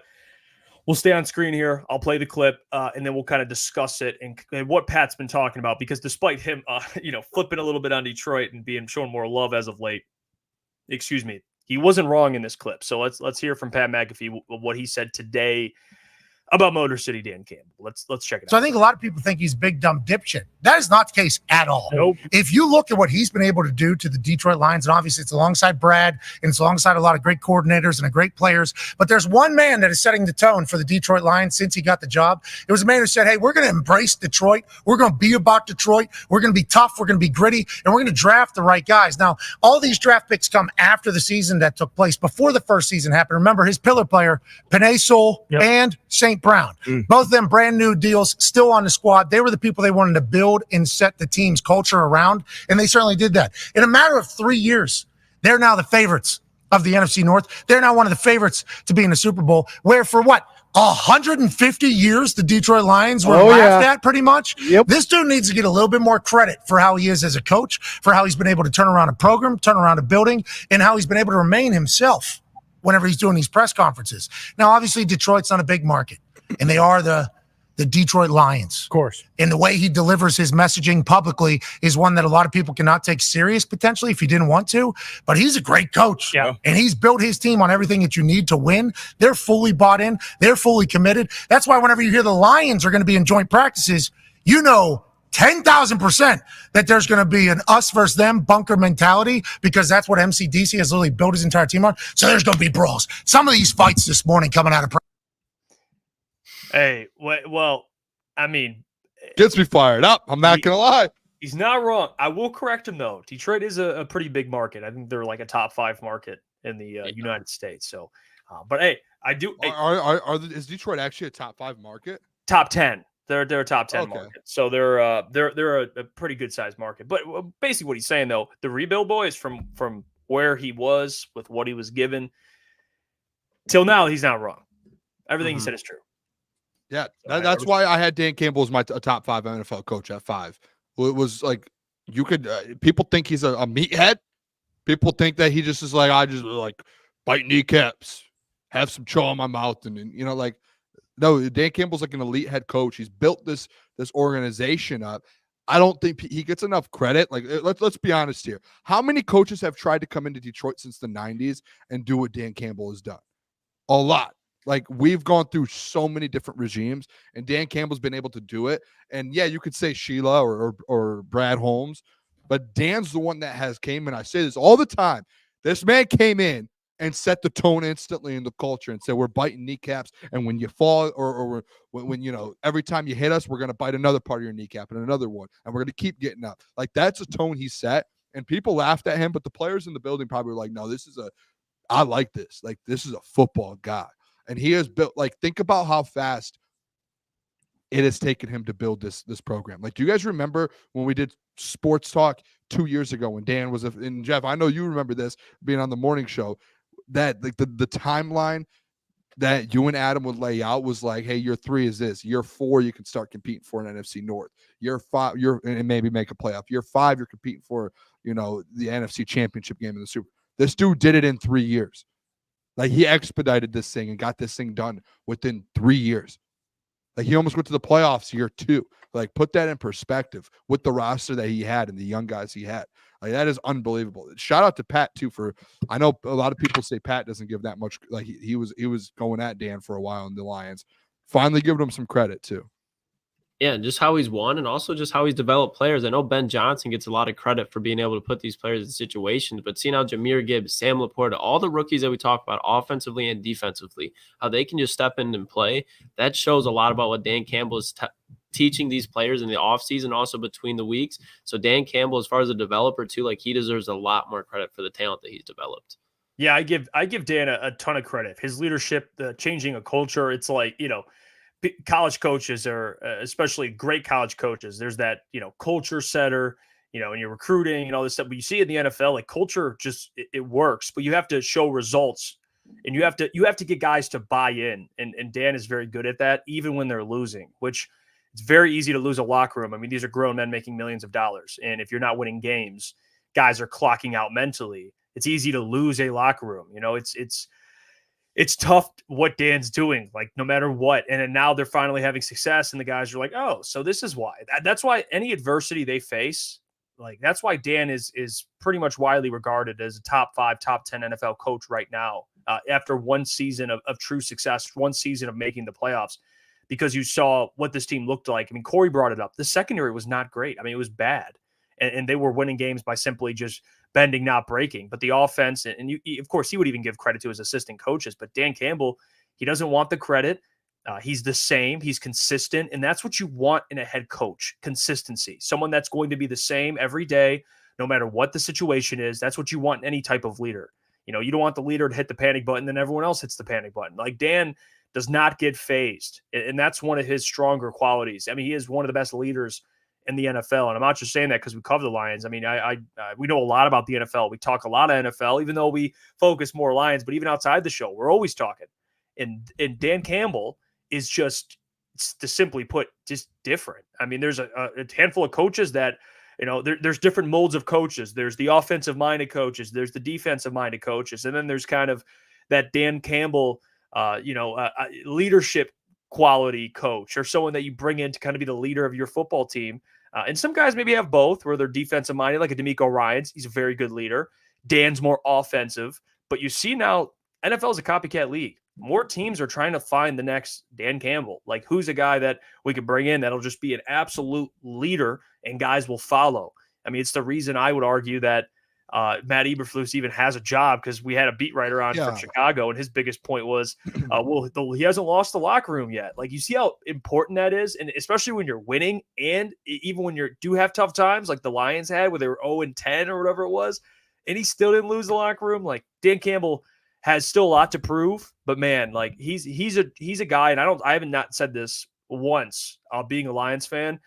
I haven't, because I'm always skeptical about head coaches. But Dan Campbell is someone that I could see being here for a long time, very, very long time. And they gave him an extension, and he still had years left on his contract. So kudos to him, and Brad Holmes, of course. He too, a big thing with that too, and I think a lot of people are going to come around. Like, the biggest question when it comes to like NFL teams, this was the conversation we had after the Lions lost in the NFC Championship game, was, can teams, like, is it a one-time thing, or can teams kind of continue to be in there? Like how Kyle Shanahan has done with the 49ers, is continuously have them in the NFC Championship game and Super Bowls, and kind of going for that.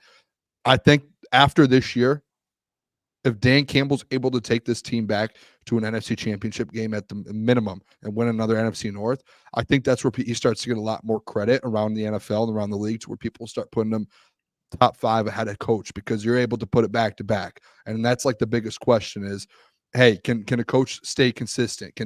Vincent E right there, consistency. And if he does that back to back years, like you saw them finish the season 9-3, and knock the Packers and Aaron Rodgers out of the playoffs. Now you see them go 12-4, and now and go to the NFC Championship game. Now, if he puts another year together, there is no doubt in anyone's mind in the NFL that this is one of the best coaches in the NFL, and he's with the Detroit Lions. Like, there's zero doubt in my mind that he is one of the best if he's able to take this team to a Super Bowl or even another NFC Championship game.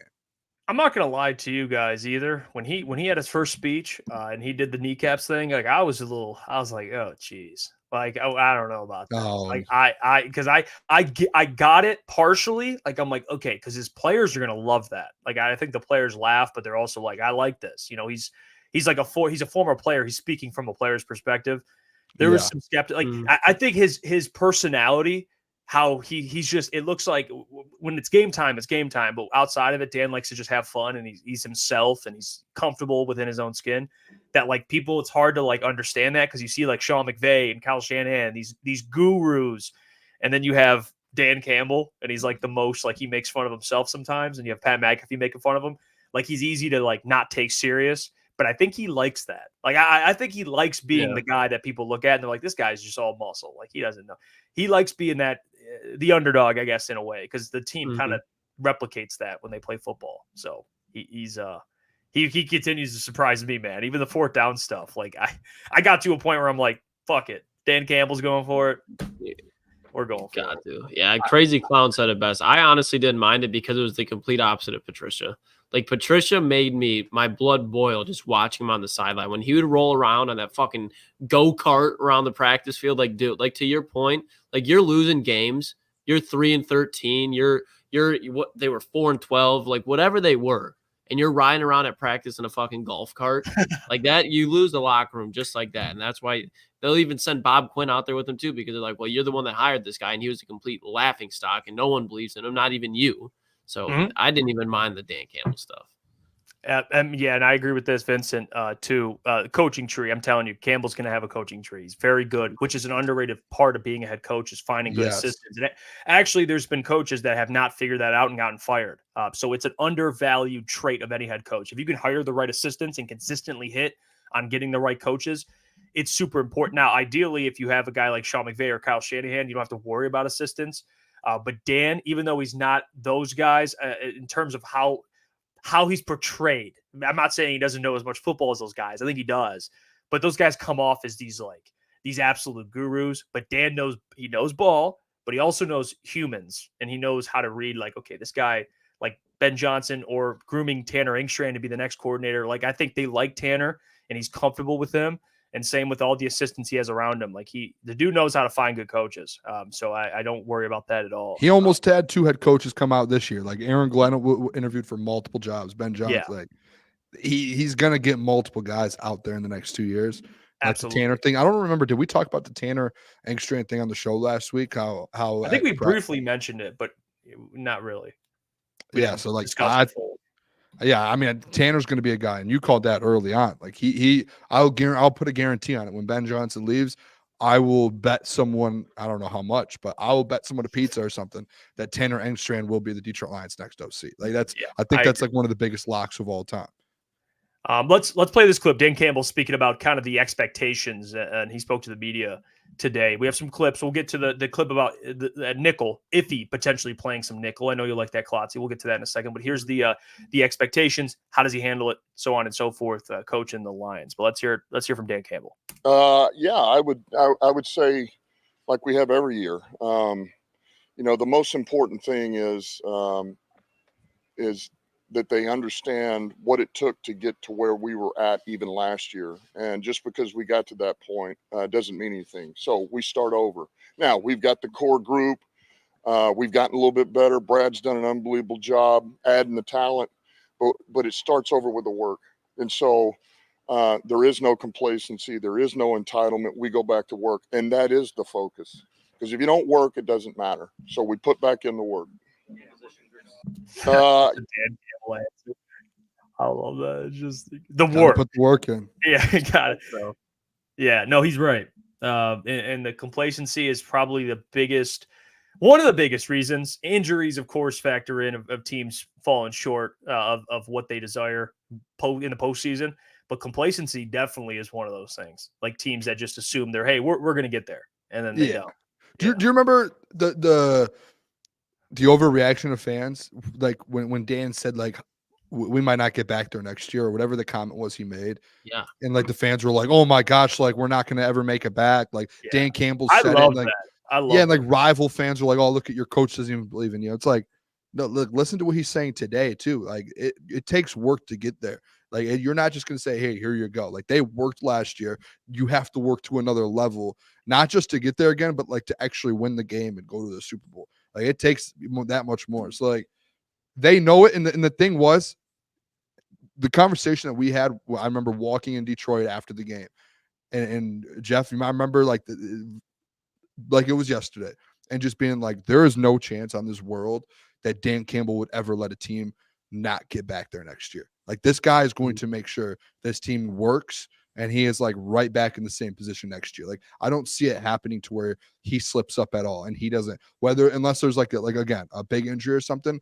There's no chance though that he just lets this thing slip through the ropes and he doesn't get this team back. Like, there's zero chance. Booner Path won't allow it.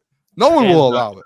Dan's not going to fail. And we've went down the rabbit hole many times, but this team just personnel wise, just by itself, is built to make it back. A lot of those teams that flake out, that's like their one shot to get there. And then they have all these guys on the end of their rookie contracts. They got to extend it. The Lions are doing that, but they're getting ahead so they can stay out of that situation. So the Lions, they'll be right back. They'll be making plays defensively. Without a doubt, they're going to be better. So Kendall Vildor's not having a ball bounce off his face mask. You don't got to worry about having absolute liabilities at both corner spots. This team is going to be right back in the same position next year and probably even better.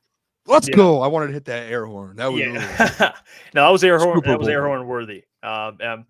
I see Mike Bell real quick. He says, "How was Nashville? We had a blast, man. I'm happy to be Good time. back. The boys, One of the best weekends. Yeah, you know what? Before the season starts, and now we're gonna lock in, and it's a long season ahead. I'm excited. I cannot wait, even for a preseason game. I can't believe I'm even saying that, but I'm excited for preseason. I mean, I just want to see this thing go. Just get it going. I wish it started today, honestly. I can't wait, dude. I can't wait till yeah. week 1. The Rams, like, I'm betting. Betting every week. betting, Doing pregame college shows, football. post-game shows. It's gonna be fun. It's just last year was so electrifying, like the Booner Path and going to almost like going to a Super Bowl. Like, Lions fans, we almost went to a Super Bowl. Like, now it's like one of the 17-point lead to go to one. It's just like been waiting just like for revenge. Like, I just want revenge. I can't wait till the 49ers week.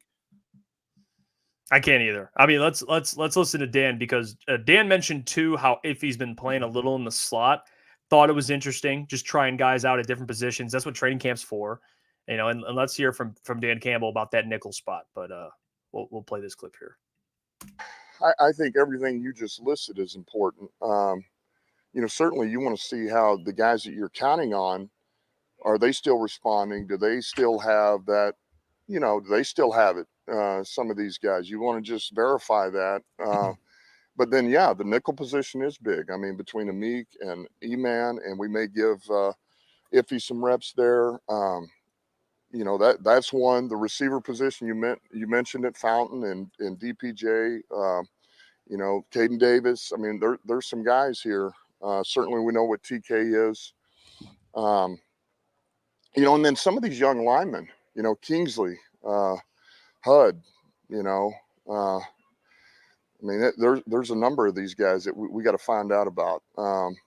So it'll be good. It's going to be good for us. Yeah, I mean, you heard them, players that they're going to still continue to evaluate, different position battles. And, you know, he said Amik Robertson's in the mix, Emmanuel Mosley's in the mix, and how they mentioned they might give Iffy some reps at that spot. I mean, given they have Kirby, Brian, and Iffy, and you want guys that can play multiple positions in case there are injuries. So although part of me thinks Iffy already played corner, you move him to safety. I don't want to put him at nickel because I think he's better as a strong safety. That's what he's been playing. But I also understand kind of get guys at different spots in case there are injuries and you need someone to play. Like I kind of get both sides of that. I don't mind it. You want more versatility. I don't mind it, I guess. I mean, that's what I think. That's where if he wants to shine and make us a solidified starting spot for the future on this roster, it's got to be at the nickel spot, because it's not going to be a strong safety if Brian Branch is there. Yeah. As much as people hate it for some reason, which I'm coming to find out, Kirby Joseph is probably not going anywhere anytime soon unless they decide not to re-sign him, which at this point, I really think that he does stay on this team. I think he's balled out as a rookie. He's not going to be asking for top dollar. I think he's seen what happened contractually with this team, so he knows what he's going to get worth. But Kirby Joseph, Brian Branch are going to be the safeties for this team. If Iffy Melifonu wants to make that spot, he's got to beat out Amik Robertson. He's got to beat out Emmanuel Mosley. But to your point that you just brought up, Jeff, in that nickel, you're kind of like the hybrid corner/safety. And what is Iffy Melifonu? Drafted as a corner, and now he's a safety. So I think that's a role that he could really excel at, especially because it gives him freedom to get after the quarterback. So if he runs with this spot, which I think he has all the ability to do, I think that's where you see the best part of this defense. I want to see Iffy on the field, but I just don't want to see him mess around with Brian Branch's snap. Like, just let Brian Branch be Brian Branch. That's I think like they're not going to do anything different with. I think Branch is locked in. I'm just interested in like the Amik Roberts. Like, I think Amik can be really good, but we saw what Iffy did last year down the stretch, and I like that 6-7 game sample size, and I know it was at safety and it wasn't at nickel. If he does like plays at a level like he did there at the nickel position, you start to put Iffy in a suit. Like you have to, like, these are guys who have to be on the field, and you're trying to find your best player spots on the field. And like, has Amik Robertson ever had a stretch of football that Iffy Melifonwu had last year down the stretch? No. Probably not. So like, if Iffy is playing to that level again this year, you have no choice but to find the way to get him on the field. And if that's at nickel, like, he's played every position in the secondary if he has already. So like, he can do it. I'm not worried that he can't do it. I'm just interested to see. I feel like that they haven't really done it yet. And now that today Dan said it, it was like, all right, we have to try it because we need to find a way to get this guy on the field. Like, we can't just keep keeping this guy off the field.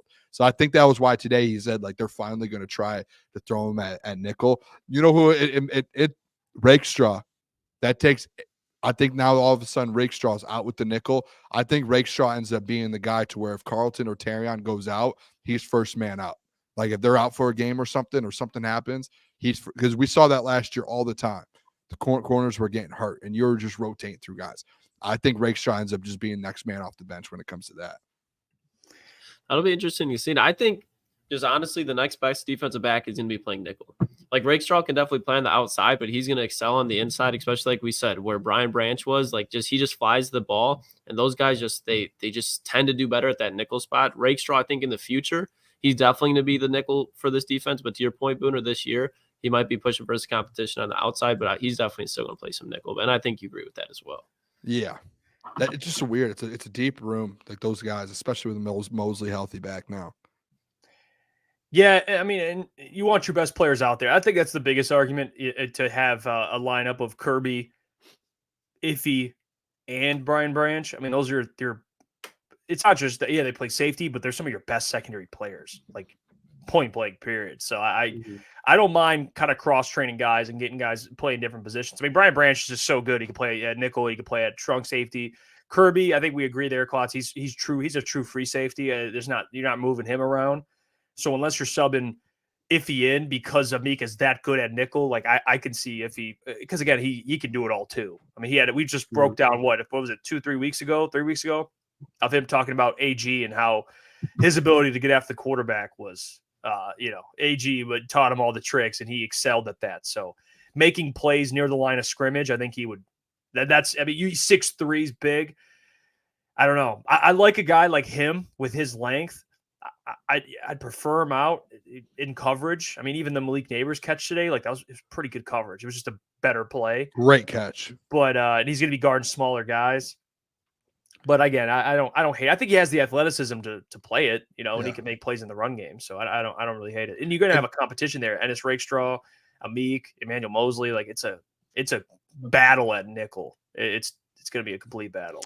And I forgot to clip too. And just after that, shout out to Doc, John Macaron. He actually asked Dan right after, like, hey, how comfortable are you essentially with Iffy there? And he was like, hey, like, if he's played corner, he's gone to safety, like he's able to do, like, I feel like they do have a lot of faith in him to be able to do it. Like, if anyone's able to make those jumps, it has, like, I feel like obviously Branch from nickel to safety, but I think Iffy can do the same thing. Like, the dude played at an insane level, like not like what he did to end the season last year. I think he deserves a chance to go to the nickel.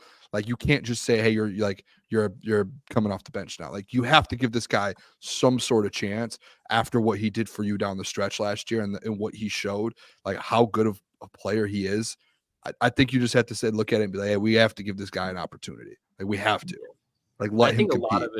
A lot of it too will be like matchup wise. Like when the Lions play the 49ers, I would expect a lot more Iffy compared to when the Lions play the Texans and you have 3 wide receivers that can cook you with Nico Collins, Stephon Diggs, Tank Dell. That's a matchup that I'd be more comfortable seeing, like Amik Robertson cover guys who are better there. When you're playing like run first teams, I think that's where you see a lot of Iffy. Yeah, and Amik Robertson, I think, played outside 75% of the time. with his prior team. I think in 2023, it says he played more than 75% of his snaps at outside. So he played nickel, didn't play a lot of it. So it's not like Amik is easy to win that battle. I like him at nickel, but I don't hate that. I mean, having your best players out there. You guys want to take a look at this depth chart? I have it here. This was put out by the just local beat writers for the Detroit Lions, and I got this specifically from Jeremy Reisman, so shout out to him. But he posted on his Twitter, and it's been going around. But it's the depth chart basically of so far. And you look at, we'll just take a look at the offense first and kind of go around. But you see the offensive line, no surprise there. But Jared Goff, Dave Montgomery, Jahmyr Gibbs, which they still kind of have. I mean, we agree it's a duo, so it's not really much to take away there. Sudfeld backing up Jared Goff. The wide receiver battle, you have Amon-Ra St. Brown, Jamison Williams. They have Darius Fountain and Tom Kennedy. So TK. I don't know what that I don't means. know What's going on. I don't know why. Maybe I don't know why. I guess Antoine Green would be back, and I mean Cleve Raymond's there, but I don't know. Tom Kennedy's up there. Donovan Peoples-Jones is way in the back. I don't know what's going on. Well, it's just because it's probably like you have your X, Y, and Z receivers. You got your X probably with J-Mo, Darius Fountain, Donovan Peoples-Jones because they're gonna be lined up J-Mo. Then you got your Y or Z, and then it's just different positions. Like they're all wide receivers, but they have different roles. I do think like the biggest thing just with it is you do see Darius Fountain like right there. And I do think that's like, I'm going to say purposeful from the Lions. Obviously, the people like, you don't want to take too much account of this. They probably just threw this it's together. way too early. And I'm sure Dan or any of them never even looked at this. I bet you it was just the PR team. And my guess is the PR team took what they thought and they put it together. I could be wrong with that, but that's just what it feels like. But I do think like Darius Fountain is obviously like looking at this is in the lead for that wide receiver spot. Like clearly. Look at Colby, right tackle, right behind That's Panay. what I was just looking at. That's an interesting. I don't know if that means anything, but I guess the two things that shock me, it was first the Tom Kennedy thing, just because I to your point, Lucas, about like the X and Z and all that. I mean, Cleve Raymond, but behind him's Antoine, who's like a true outside. He's like an outside guy, so it's like confusing. But then I see DPJ, and then I look down and you see who's in the same spot essentially. I mean, you have Donovan Peoples-Jones. And you have Isaiah Williams, undrafted free agent, Giovanni Manu, who's a project, Duke Clemens, I mean, Kingsley, Jake Burton, Connor Galvin, Shane Zylstra. I mean, it's like all these guys. I mean, Hendon Hooker, I guess, would be the other one, but we understand he still needs some more work. But then Craig Reynolds, Jamar Jefferson, like it's just not a spot, an ideal spot for DPJ. He is by far the biggest name there. I mean, there is no doubt. He is not. That would be a spot I would think that Tom Kennedy would be at. All due respect to him, but he should be probably there. But I think that was somewhat. I'm not going to live and die by this, but I did notice that right away. I'm like, oh, okay, interesting. And the thing too, it's like it makes sense though because the doc reported today on SI that DPJ was with the third team. Running like he was the one out there with the third team, so like that's on the depth chart. That makes sense. He's sitting here in the third with the third team on the depth chart. You know what I mean? Like it's lining up. It's like this guy. I think it's the thing where it's more so Darius Fountain's not giving this spot up, and Darius is like we saw that camp. He catches everything. He's reliable. He got an opportunity, and I actually heard it too. Actually, I don't know if we ever talked about this on the show. Nolan Bianchi said on the heavyweights. I don't know if anyone even really heard it.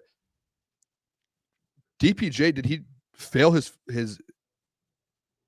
not physical but conditioning test, or he just didn't show up for it or something like that? He said that. Like he said today on the show, he was like DPJ failed or missed his conditioning test, and then when that happened, Darius Fountain's the one that jumped in, and Darius Fountain just has not given up the spot since.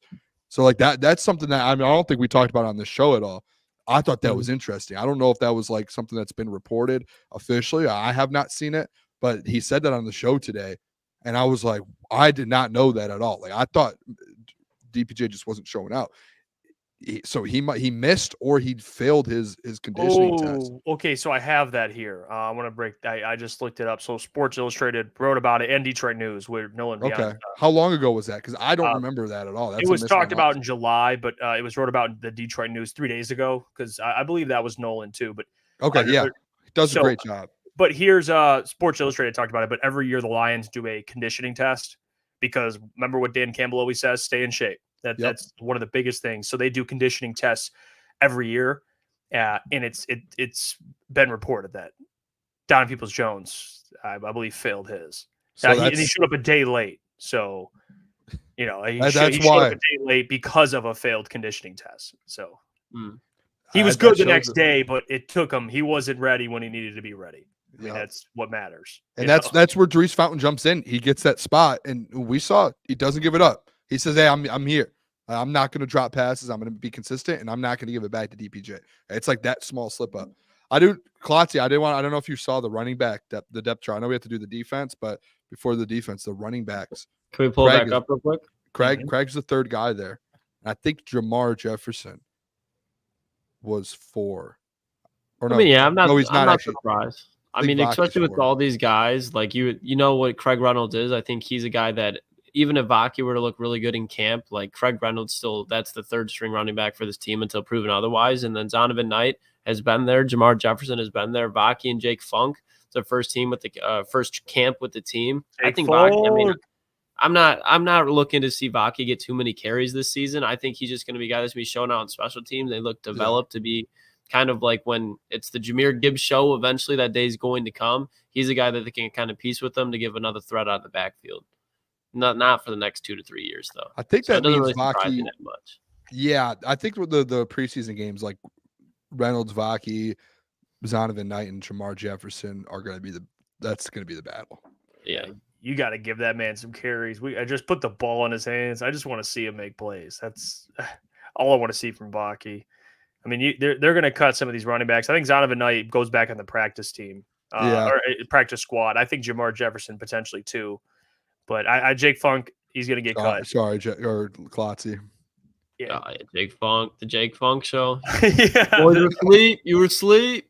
Yeah, or he's a Rams legend. ETN knows about Jake Funk. Yeah, sleep on him. So you go to the defense. And we'll kind of break this down a little bit here. Let me pull this up. Okay, so you look at edge and who they have. So we'll go through we'll start with the defensive line. So they have Aiden Hutchinson, DJ Reader, Lee McNeil, and Marcus Davenport, which we talked about before.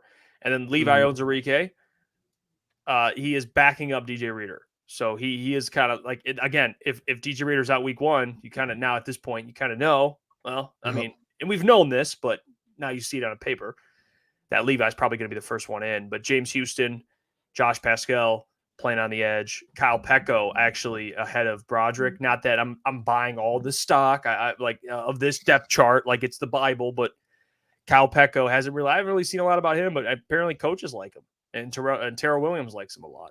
So. He was with Terrell Williams in Tennessee last year, I believe, too. Yeah, played 13 games in Tennessee. So defensive line, I mean, that checks out. Marcus Davenport though, Boone starting on the edge. Yeah, I think I might have to retract what my take on that one. I think that there's no chance Levi starts. I know we just kept seeing it, and I think the reason we kept seeing it, and as I think about it a little bit more, I think the reason of that was just because Marcus Davenport was slowly coming back from injury.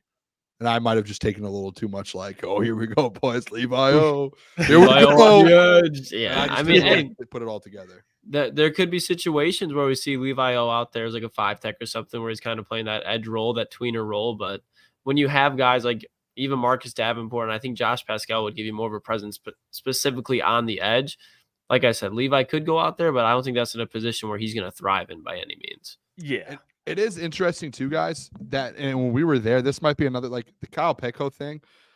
Like obviously Levi was on the edge with Davenport kind of slowly working in, but like Broderick was the one stepping in for DJ Reader. Not really, it wasn't really Kyle Pecco from what we saw. Like the starting group that was out there every time, it looked like it was Broderick. So like, I don't know if that's obviously we don't want to take account into this, but that is an interesting thought that because Broderick's been getting talked about a lot. I think people are. You should still be high on Broderick. I'm not surprised. I mean, he's a guy that again we talked about as a project, and it's year 2. You know, like I didn't think Broderick. I don't think he's going to make noise this year. I think there's still work to be done. You should be happy that he's working as hard as he's working because he's moving and he's going in the right direction. But like, it doesn't surprise me that like a veteran and Kyle Pecco is ahead of him.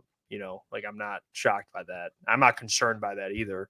What I am concerned with, or at least you should be concerned with, is you go all the way over here, right above Pat O'Connor. Yeah, he's like at the bottom of the depth chart. Yeah, like you dead. See bottom. Nate Lynn, very solid, but I Matthew think there Betts over there, John Kaminsky injured. I think there should be an asterisk next to our bet with Matthew Betts. I don't think it should be. I think it should be like voided. I'm confused. Why? Dan and them came out and they said that they tried to throw him at Sam. Like I made that bet thinking he was just pure edge rusher.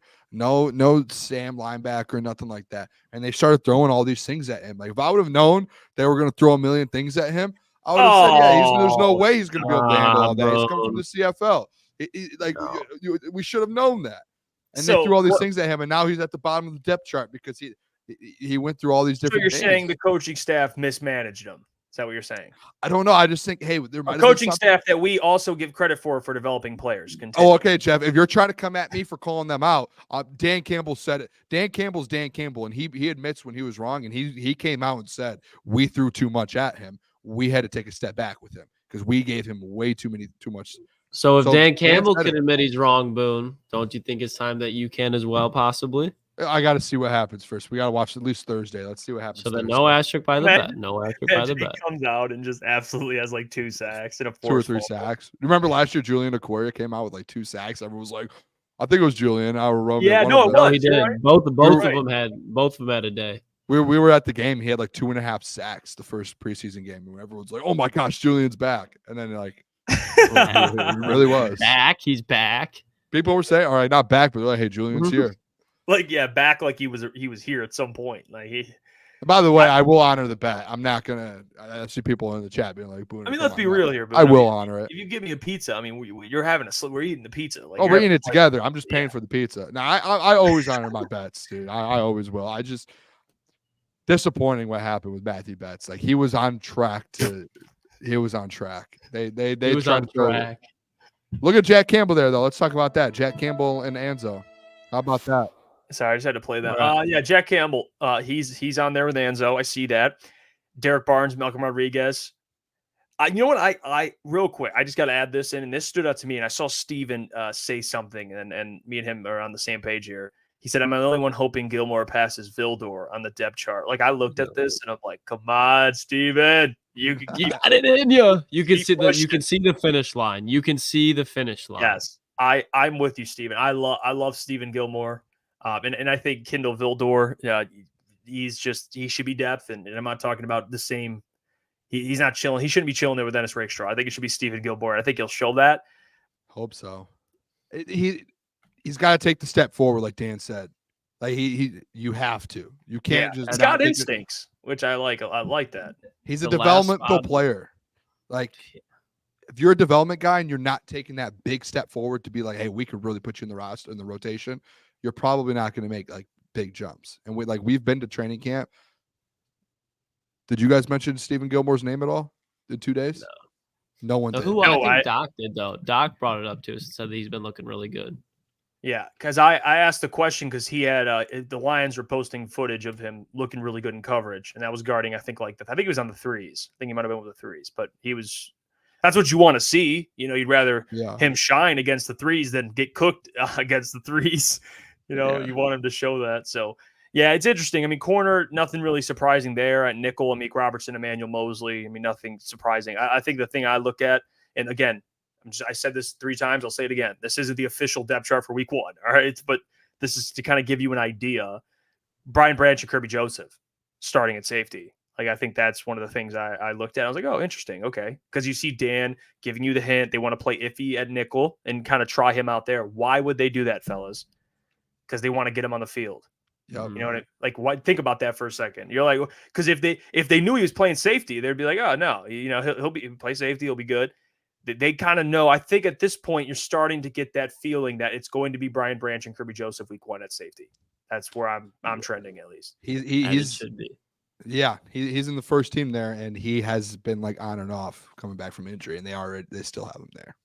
Mm-hmm. Yeah, Brian Branch isn't losing the spot. But most importantly, boys, you know what name we do not see in the safety room? I Versus know. defensive back room and no Will Harris on this roster. I do not see the name Will Harris on this roster. And as a Detroit Lions fan,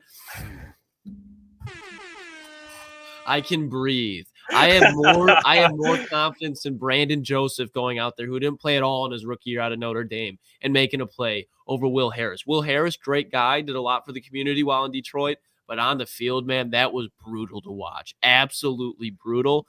And that was probably the biggest move the Lions could have made this offseason. Was just allowing Will Harris to not step foot on the field for them. He's in New Orleans now. He signed a 1-year deal in New Orleans, so Dennis Allen's cooking. Dennis Allen continues to cook.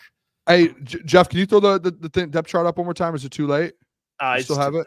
Yeah. I just want to get it. Let me get it. Give me a kick second. return and punt return. I think that's actually I didn't look too much into that. I didn't look too much into it. I think it's interesting, though, because people did say, in Klotz, me and you had the conversation at one point that Khalif, it might be time to let Khalif just play on offense. They still have, and you'll see it here, they still have Khalif Raymond as their kick returner or punt returner. I apologize. Donovan Peoples-Jones is the backup punt returner. And then kick returner, I think they had.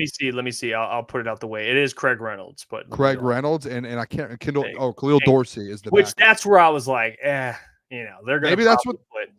I know we talked about it, but there's got to be a year where Maurice Alexander is returning kicks. That's where he's too good. Like I know that's probably one of the cuts where they're like, we really don't want to let this guy go, just because he makes play every time they give him an opportunity. He makes a play, and it's just hard for me to look past that.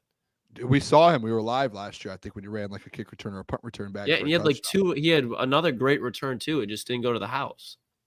Yeah, I'm interested to see what that. Like they have Craig and Khalil back there. That's I don't know. The preseason's Dorsey's got some. I don't hate Dorsey back there.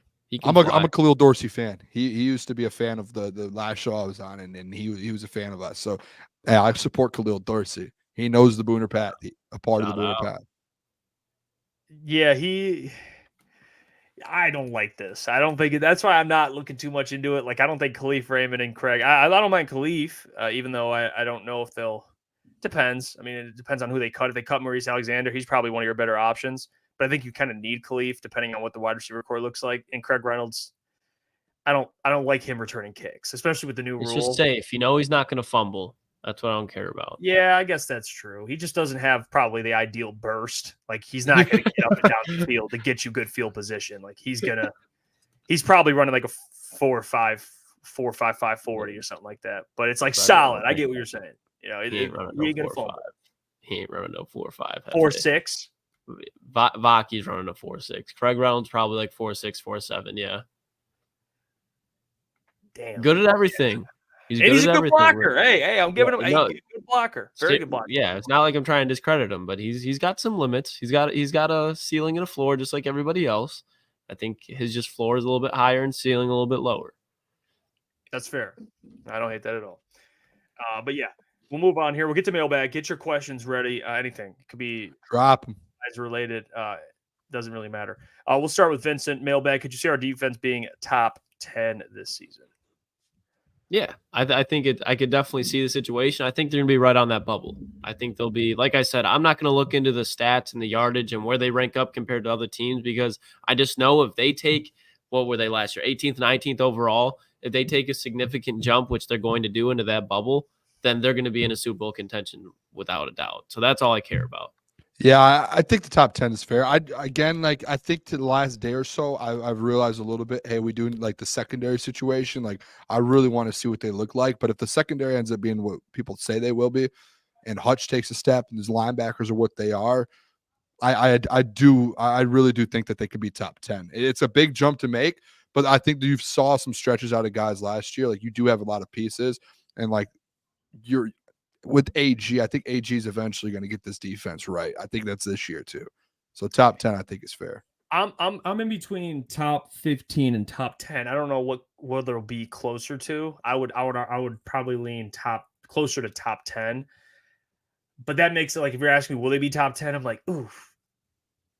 Yeah, but could you see it? Could you see I it? could see it. I think if they do, they're 10.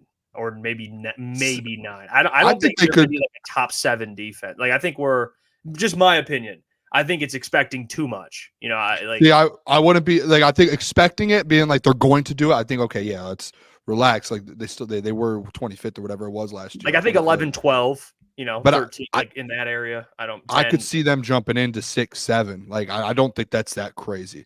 I like the secondary. Let's be honest. Like I keep saying let's see it. They do, like we're talking about battles with Emmanuel Mosley, Amik Robertson, and now Ifeanyi Melifonwu. And we're talking about Carlton Davis and Terrion Arnold, who was supposed to be a top 15 pick, and Brian Branch and Kirby Joseph, like Aiden Hutchinson and Jack Campbell, and like these. You have a defense now. It's like as soon as this defense clicks, they're going to be easily top 10 in the NFL for a couple of years. Easily. That's where I go with it a little bit. And I get it. It's like if you don't want to, it's that line there, but once they click, there's no chance they're not in the top 10. Zero chance. We'll get to our next one here. ETN asks Mailbag, what is your favorite player outside of Detroit in the NFC North? Outside of the, I like Xavier McKinney a lot. I would say Keenan Allen for me. I'm a big fan of Keenan Allen. All time Keenan for sure. I'm just trying to think of guys like just right now. Yeah, I'd probably go Keenan and Xavier McKinney. Yeah. JJ McCarthy. Oh, love me some Quay Walker. Oh, we didn't even talk about the Michigan stuff today. I didn't even. We don't need to do that. We could forgot all about that tomorrow because I saw people arguing every year. We see it. Yeah. I mean, do I have to say mine, guys? I mean, I mean, come on. What do I have to? I don't want to. I mean, hope he fails with Chicago, but boy, if he succeeds, I'll be upset. But I'll also be like, I tried, fellas. I tried to warn everybody. I really did. I tried to warn everybody. I really tried. I really did. I hope he fails. Now he's on the Bears. Whatever. We'll move on here. We got another question. Anakin Mailbag, if the Lions win a Super Bowl, can Booner jump in a pool of Kool-Aid fully clothed? That'd be like there's levels. That's a level we got to get to. Yeah, I've had some people like reach out saying like all these different ideas, like jugs or like tubs, different things. So I've got Kool-Aid ice bath. Kool-Aid ice bath. Yeah, there's some things that I have to think about to upgrade this thing, and hopefully things start to advance a little bit. There will be other ideas. The thing that I struggle with is I do enjoy just doing a normal Kool-Aid video. Like I don't know, like I don't want to like do too much and go away from what I do. Like people are like you said, everything's evolving. You know, don't give out any ideas. Someone might steal them. No, yeah. Last year when I came out with the Kool-Aid idea, I told like 2 people. I didn't tell anyone until the game and after the game. So like I have ideas in my head. I just do this like if you have something good, you don't need. It's like the NFL with these rules. Like you just don't need to change it. And it's like if I start changing it and it's just like it's not like, I don't know. I've had that thought a lot. I would like to I've said it before, and we were at the training camp. I would like to connect with someone from the Lions. I know there's probably someone watching here, PR or something, to do a collab. Like I would like to do a collab with the Lions somehow, some way. I don't see how that hasn't happened yet. Maybe I'm just too big for my bridges. Is that the saying? But I feel like that has to happen. I don't know how that hasn't happened. The missing out opportunity, Boone. It's weird. Yeah, I'm shocked. Freddie fell through on 3 Mailbag. Any plans to do watch parties this season? Absolutely, yes. We'll be actually doing this Thursday. So come back, Freddie, and come watch the game with us. We'll watch the preseason game. So we will be doing watch parties. We'll be doing pregame shows, postgame shows. This week we'll probably do a pregame, and then we'll do a watch party, and then we'll do.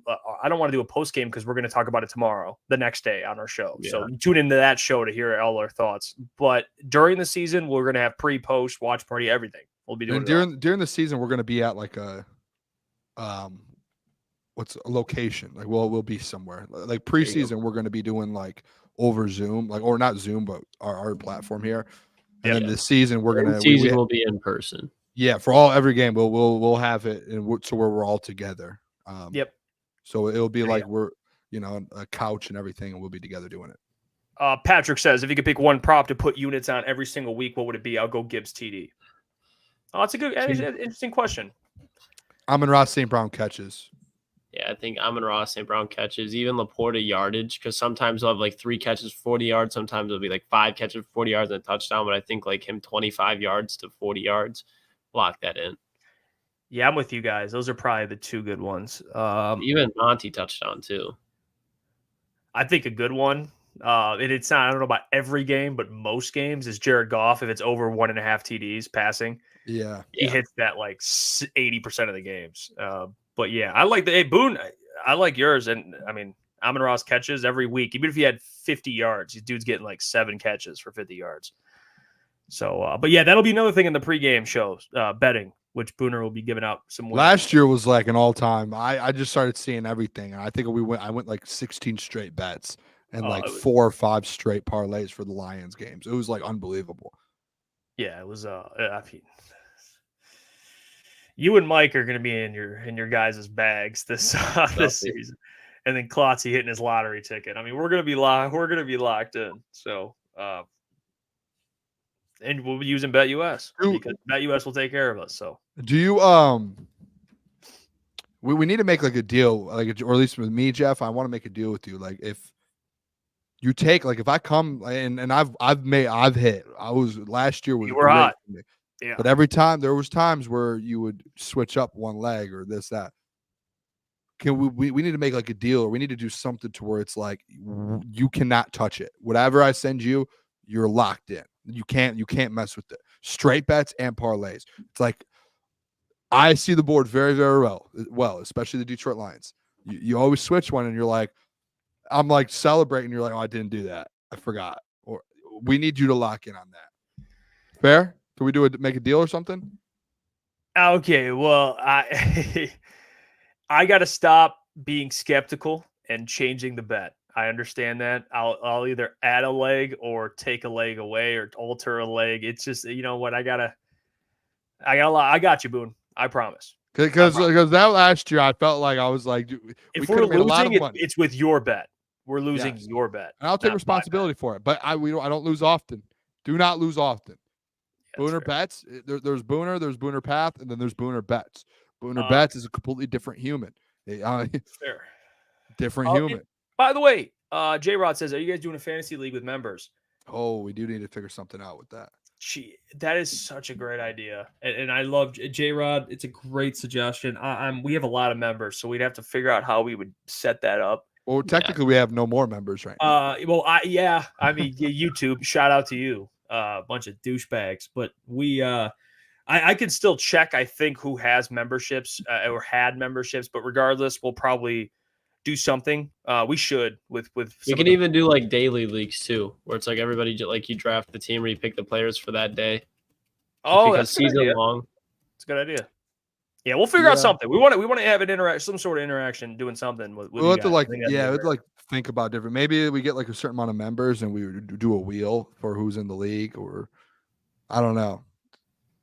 Get drafted. There's a draft in the crunch time league. Yeah. Well, we appreciate you guys. Thank you so much. Shout out to Kory for joining the program. Tomorrow we'll be back Wednesdays with John Maakaron. You guys already know what the deal is. Hit the like button again.